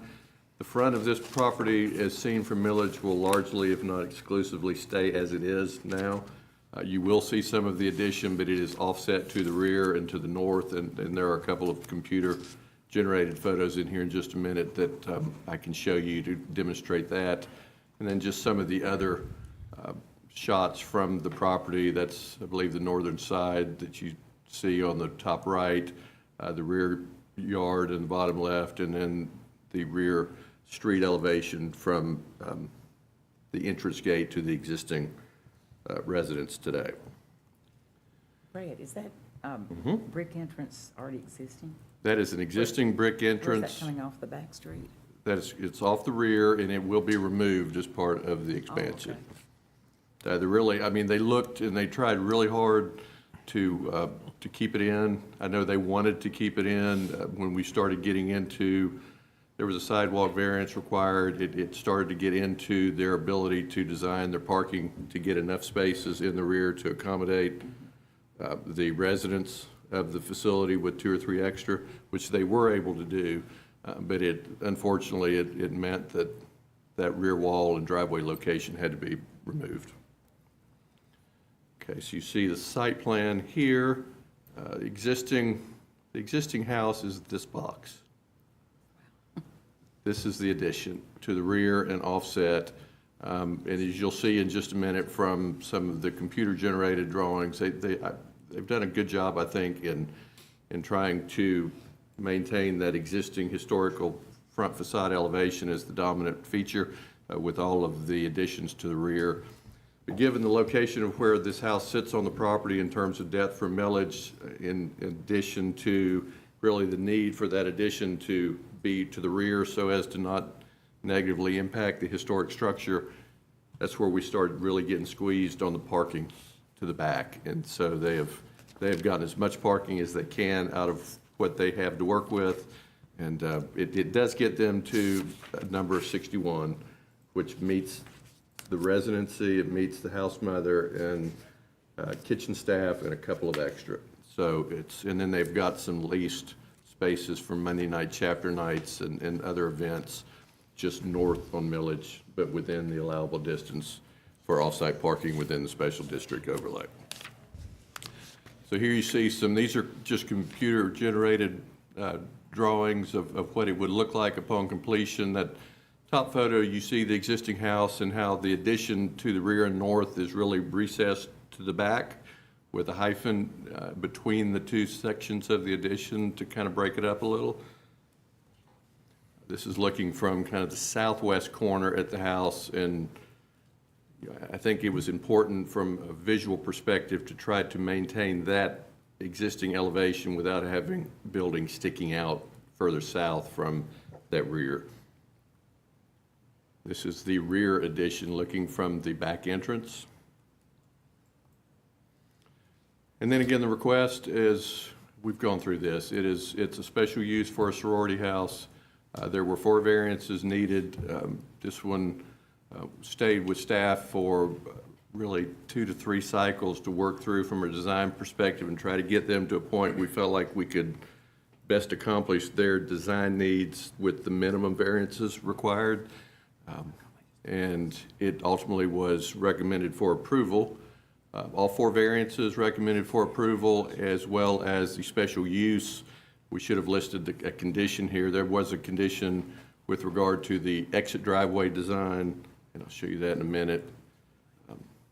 There was a lot of concern from the neighborhood with regard to, especially Henderson, with regard to exiting traffic. And I think Henderson deals with a lot of cut-through traffic right now, and they felt they had a concern with this including more.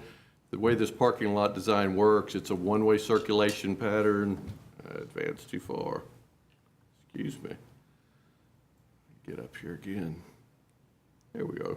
Entrance on this side, you circulate through and you exit. And this really is kind of a reverse way to work your way through a parking lot. It should be the other way, where you enter from the top and you always try to stay to the right within this type of a design. This design allows a couple of modifications that we felt like were important. First and foremost, it allowed us to get the dumpster designated in this northern corner of the property instead of to the southern. If you reverse the flow, the dumpster's got to go down here, which then directly starts to impact these adjacent residences along Henderson. And the other issue that was discussed, the variance with regard to parking buffer is this northern edge. It's not quite offset enough, and they don't have the required amount of buffer under code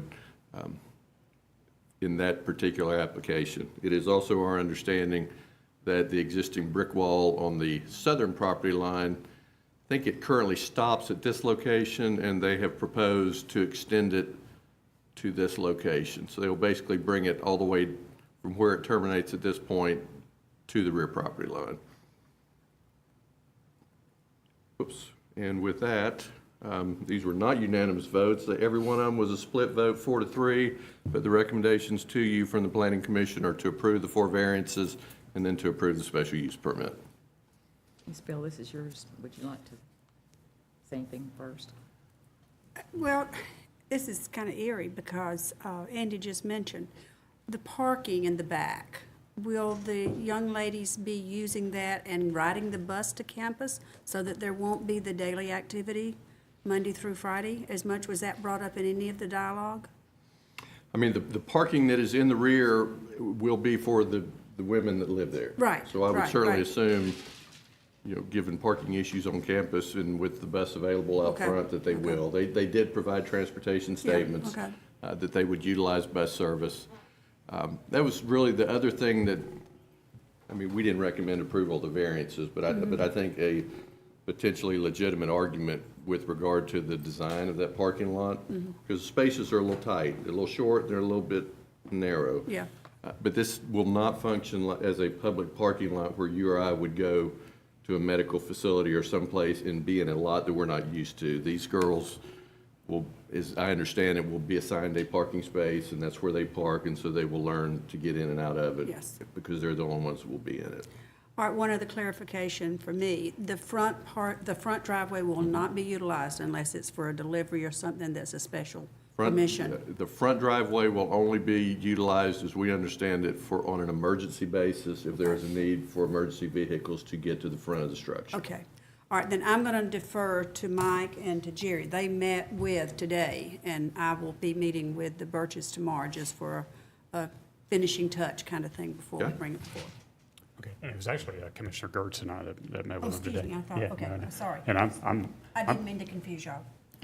I'm going to defer to Commissioner Gertz. I feel like, I think the points being made about driveway access to the property are some of the things we discussed today as far as that and buffers and such as that, so. I'm happy to take a crack at it. Yeah.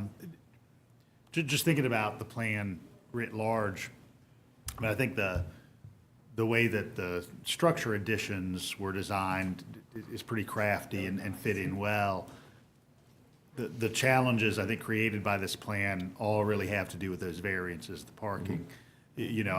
I wish we lived in Peter Pan world and there were a bunch of Tinkerbells who could just kind of fly in and didn't need vehicles. And of course, we live in a world, in a university town where we know what the vehicles look like and how they function. Joke I tell friends, I think a lot of these kids drive things that are larger than apartments I lived in when I was in college.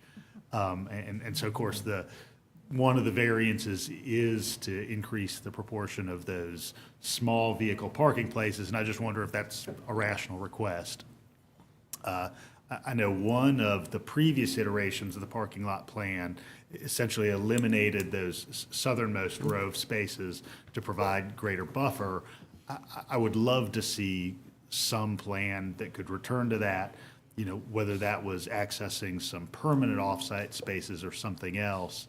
I think those neighbors on Henderson deserve to have as much of a buffer as possible. I think the reality of a brick wall that extended all the way to the property line on the rear street makes a lot of sense. And in conjunction with that, we talked about a planting plan that would be specific in the way that with many special use or other rezoning requests, we've had planting plans that provided just a very defined sense of buffering. So we would have a specimen list, and we would ensure that when they were planted, they were relatively mature, at least large specimens, so you weren't going to be waiting 20 years for the trees to grow up to obscure the parking lot.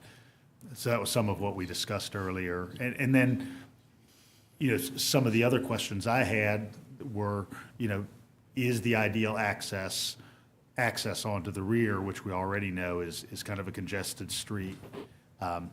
Would there be prospective access? I think the Tri-Delt House uses that approach of coming off Milledge and accessing the parking lot that way, rather than going into the neighborhood. So is that a prospect? Again, I mean, I think the inhabited space makes some sense, but the parking lot arrangement provides some challenge here. Mr. Neesmith, and then, Jerry. Go ahead. You were just getting my Oh, I attention. was just going to piggyback on, if you don't mind, Commissioner Neesmith. Yeah, and that was some of the questions that came up, and we were thinking about the Tri-Delt House. So you do go in one side and exit off the other side, and thinking about this part, because one of the things that we do look at, of course, in special use is how the traffic impacts the neighborhoods. We've done that with Chi-Fi's, Tri-Delts, and more recently the one right there, right by Rutherford. Whereas they're going to be now just coming in and off of Milledge, so that it lessens the impact on the surrounding neighborhoods. And I'm just wondering, was that looked at from this? I mean, it may have been looked at early on with the architects Yeah. team. I think it does a couple things. Certainly, the preservation of the front facade and landscape and all of that in its current configuration certainly is something worthy of keeping. They've been very clear, because the need of the sorority house with regard to space and size. Yeah. They feel like they cannot downsize. They've downsized already from where they were to get it to a point where they could get Preservation Commission approval. And even with that design, the way it's set, there's really no way to get to the back from the front with that layout. So I guess, I think the questions you guys are asking are all totally valid questions. From a standpoint of special use approval, again, it's a binding plan. I would strongly encourage you that if there's any significant desire to modify, just do it with an understanding we would need to re-review and reevaluate at our level, but also is more than likely going to drive a need to reevaluate at HBC level too. Well, I guess the concern is, I understand the need to want to keep the landscaping in the front part, but they are changing the use of it. It's not going to be a single-family home from that standpoint, and it is a nice landscape in front, but, it is what it The is, driveways as currently designed would not meet our requirements. I mean, they would Well, have I to be understand that. modified. You would end up with commercial curb cuts on millage from a DOT design. Right, no, I get that, I do get that, but Yep. I'm just trying to. Oh, they're good and questions, yeah. The questions that we were, like I brought up today, were about that access, because that can, that back street back there can be a problem, and Henderson, as we all know, is a No, cut-through street. And I may have started to do this and then I didn't. Yeah.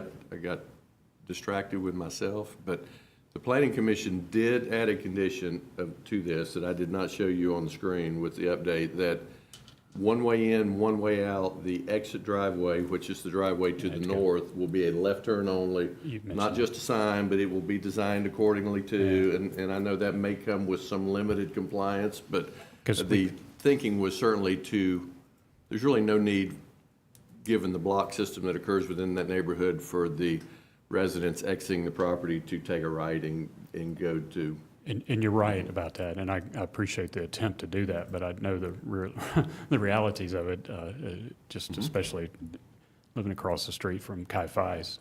We tried that with them, and they go right all the time when they should be going left. Maybe that means. Yeah. Now, this will be designed where Chi-Fi just had a sign. So, Yeah. and I know it's It still. just sort you of could- slants, So but it will have a radius and a turn where it would be Yeah. a much sharper turn to the right than just a sign that says no right turn. Excuse me, now Sharon's next. I think I was next. No, I had called, I didn't see you, I didn't even see you. I raise your deferred to him. He did, Oh, yeah, you I took lost his, your chance. he yielded to me. Defer to Jerry. Go ahead, hand. Jerry. Go ahead, Jerry. Thank you, Madam Mayor. I'm sorry to be so difficult. It's getting late. There's a couple of things to point out. One is that Transportation and Public Works has noted that an infiltration study to confirm that the soil can accommodate the demands by the proposed pervious paving system has to be achieved. And if they don't have enough perviousness into the soil, it's going to be problematic.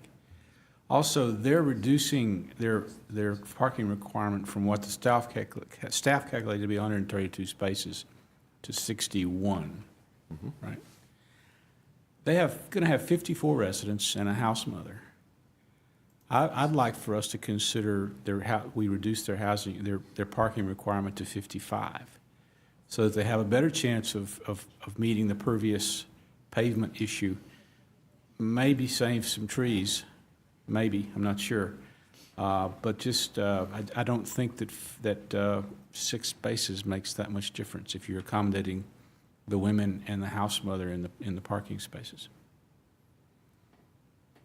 Brad, have you got any thoughts on that before we move No, on? I mean, I think a condition like that, and given, you know, if that was supported, we could take that, if that was the way it was approved, and work with the engineers and the architects to modify the parking accordingly. We're not looking at a wholesale redesign there.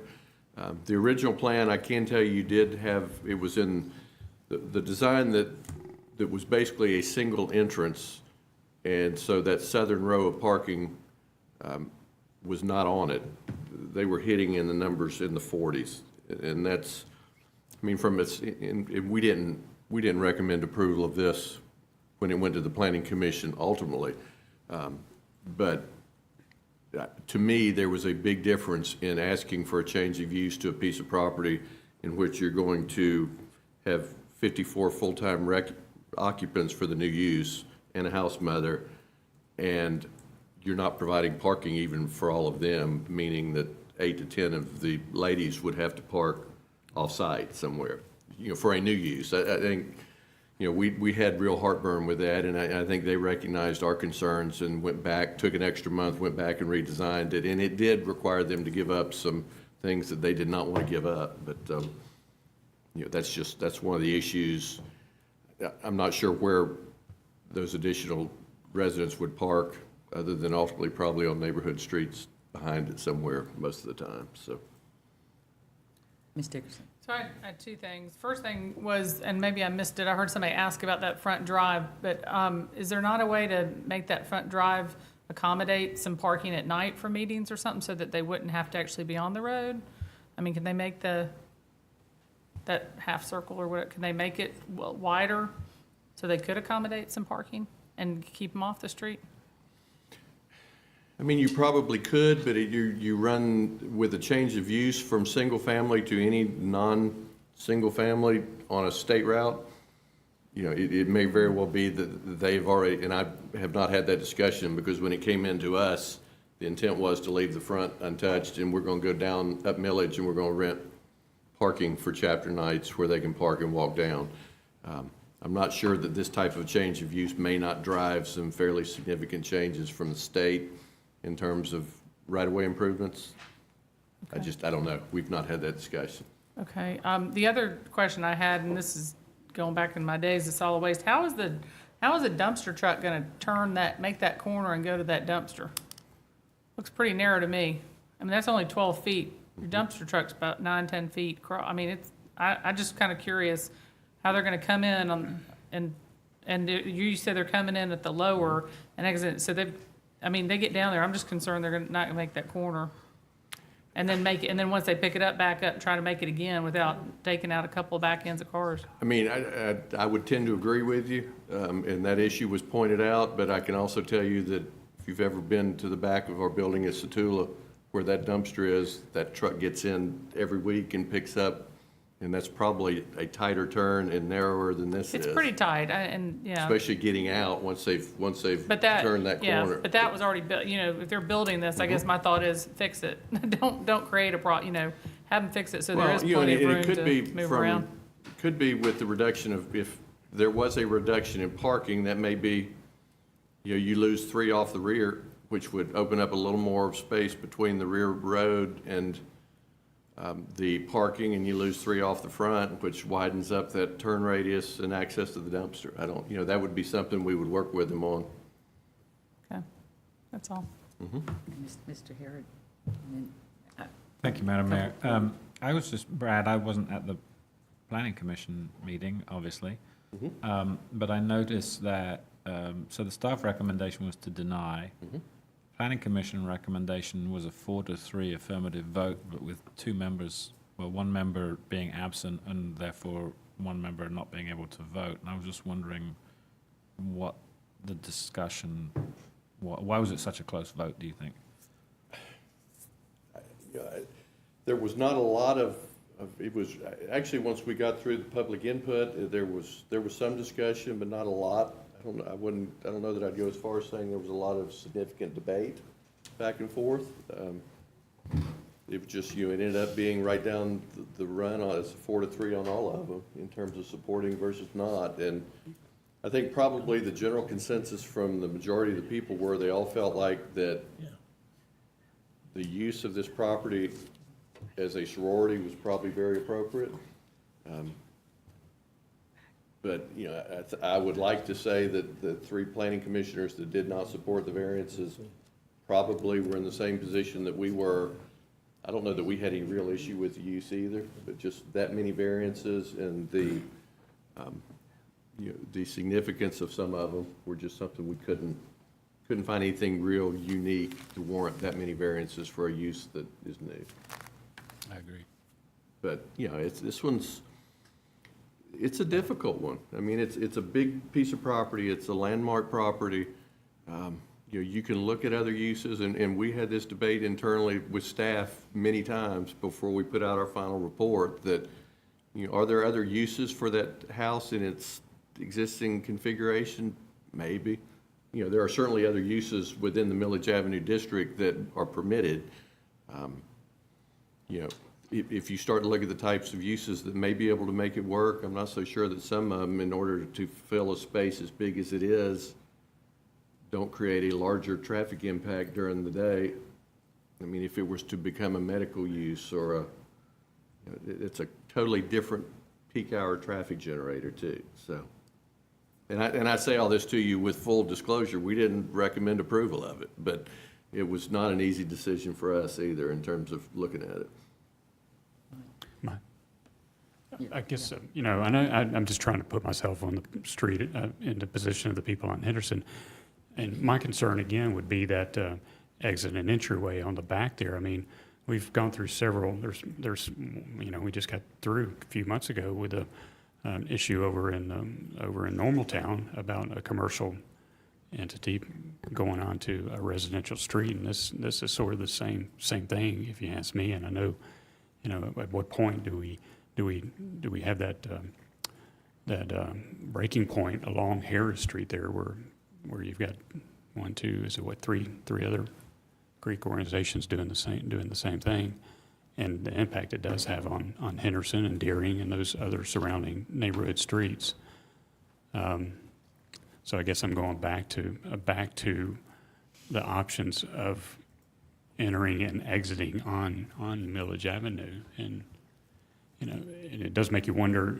I know the petitioner is trying to reach some resident requirements in order to be able to afford it, I guess. But I would think that our concern is bigger than that, as far as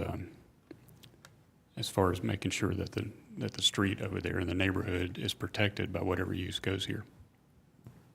And the building size is also dictating the parking situation as well. When you and I first initially knew this was in the radar, we talked about the Milledge Avenue, and I had been called in by some of the neighbors to talk about the problems on Harris and Henderson and whatever. And I know one of the things we talked about were the turns onto Milledge coming out of Clarke Central High School, and the demands that was placing on people that were needing to come downtown to work. Has that been addressed? I know we left it late knowing that this was all going to be coming, but has there been a study or anything addressing that continuous from Deering Street all the way up to Harris and Henderson and whatever? Not that I'm aware of at this point. Okay. I think the circulation pattern for pickup and drop-off at the high school remains the same as it was when we talked earlier. Okay, okay. And I'm sure there are security issues dealing with multiple points of getting in and out of campus, but But I do think, what the residents of Henderson are dealing with are, it is signed, it's no left turn when you exit the high school. Right. From that Okay. pickup and drop off. So if you're going back to town, I'm sure there are a number of people that follow the rules and they exit right, and then they take their first left to get back to town, which is Yeah, okay. right there. So there's really not been any initiative to try to see if anything could be addressed that would make a difference in what they're getting ready to make a final decision on? With regard to the sorority?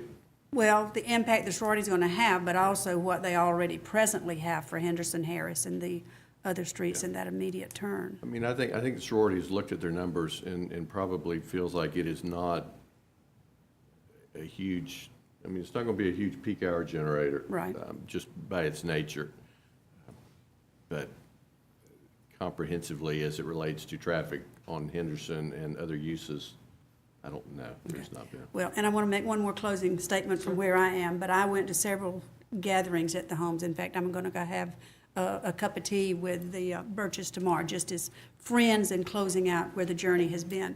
But the one thing when I went to the presentation that was in the backyard of the Birches house back in the early spring, so many of them said, we have to think about what it could be we would be looking at. What other choices could we have to go into a place like this?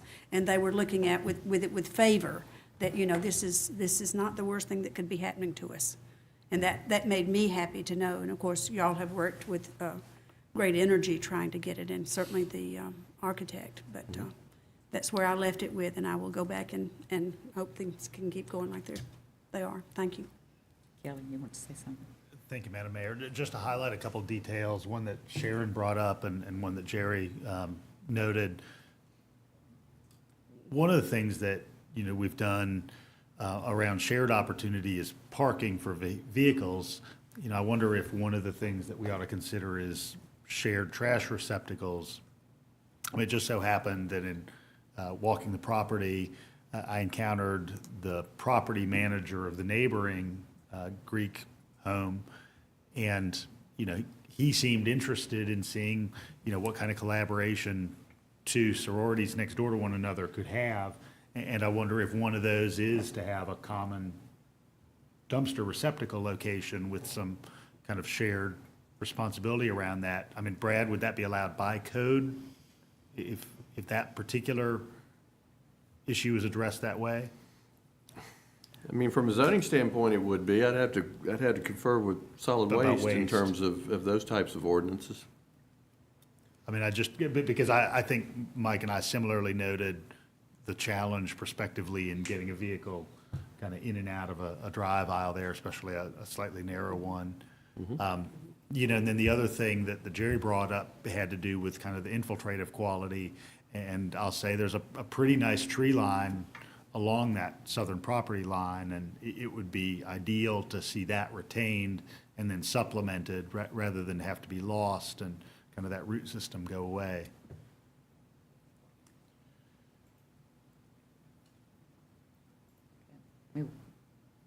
I'm trying to get a feel for it. Are y'all ready for this to move forward, or is this something that's going to have to go back?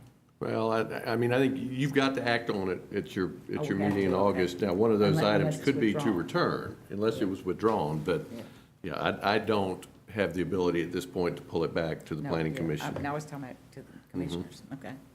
Well, we'll move on to the next one then. Okay. All right, this is a property you will be familiar with. This is a straight rezone at 125 to 165 Wynter Court from RS8 to RM1. These are the lots that you discussed at last month's meeting with regard to the request for abandonment of the streets. Existing traditional neighborhood future development designation to remain, 5 parcels, a little over an acre. Plan you see is concept only, no binding use or voluntary conditions with a straight rezone of this nature. And you see there that is Wynter and Spring Court and the 5 existing lots that existed in the northwest corner of that area. Up until 5 or 6 years ago, they all had structures on them, I think, and I think there may be one still on one of them, but those were as you can see from here, those 5 lots were zoned RS8. They carried over with single-family zoning during the 2000 comprehensive rezoning, but the balance of Spring Court at the end was RM1. The rest of it, you see in the darker brown color, is RM2. What the applicant's asking for is to simply rezone the property from the RS8 to RM1. Really the only relationship that those 5 lots have are to an existing multifamily development that is built around 2 public streets. And so it is, from a standpoint of what the Planning Commission looked at, it seemed to be compatible in terms of what they were asking for. There was, because of the proximity of those lots to the existing RS8 lots along Ruth, there was a request which was supported by the applicant that in lieu of the buffer options, which could include the 6-foot wooden fence with 5 feet of landscaping on either side, that they commit to a minimum 20-foot wide planted vegetative buffer screen, which they agreed to. So with that, the recommendation from the Planning Commission on the rezoning of these 5 properties is for approval with that condition. Okay. That's Kelly's, okay. You want to speak to that, Sure. Kelly? Yeah, I mean, this one's pretty simple. Of course, following the decision a couple weeks ago, these are going to remain public streets. This property all is in common ownership. And so what's being requested is our least dense multifamily. And as you can see in the report, it essentially means negligible increase in prospective population. You've got 5 single-family lots that, any number of family sizes could live in. And given RM1, you might have 19 people on what's now 5 single-family lots, according to the staff report. And I think the staff recommendation of a definitive 20-foot buffer is a good request and buffers those adjacent backyards of the RS8 zone. I was going to ask you, Kelly, what is that large lot behind those? There is a lot there This one? that, Yeah. That is the property that was looked at in conjunction with the Williams Farm property when he went through. I think there's just one house on it right now, on a there's just fairly single deep home. lot. And you remember that there They were been looking kind at of a building more series of houses Williams on it. Farm plans, and I think one early version that may have even gone to the PC had It had a row 3 of or houses 4 down, right. houses. But it's just a large lot, single family, older home. Yeah, it's interesting if you go down Ruth. I mean, I think just given the way that development patterns worked, there are some very deep lots on both sides of Ruth. Just quick history lesson, but if you go back 80 years, that there actually were numbered streets in this area that continued from 5th all the way up like to 14th Street up there. I think if you look at that map that's kind of in Brad's shop there at the entryway, you can see all those numbered streets. Mr. Herod. Eric, yeah, y'all are interchangeable in my mind, you know that. So. Mine too. Yeah, there's something I could say to that, but But don't. I had a question, I guess, for Brad. Why do they want us to give up the public street? I think the original request or the intent of the abandonment did a couple things for them. It gave them the ability to gate the development if the street became private, because we don't allow public streets to be gated. And I think y'all talked about that a little bit last month. It also gave them the ability to, it wasn't a huge density increase, but they could have taken in and accounted for all of the right-of-way of what was spring and winter as additional acreage to give them a few more units, and then probably some more flexibility in terms of their design. I'm not really sure at this point, without surveys, right now, they could combine those 5 lots if this were rezoned with these RM1 properties here into one lot along the street, and then do, the most appropriate design with regard to total number of bedrooms based on the acreage instead of 5 on 5 lots. But I think it was primarily a gating issue, to be honest with you. More so even than the density. They would get a little extra density, but I don't think that was the real driving factor. Any more discussion on this one? Well, that concludes our meeting. We're going to have an executive session, so I guess This is the one we denied taking over the streets, abandoning the streets.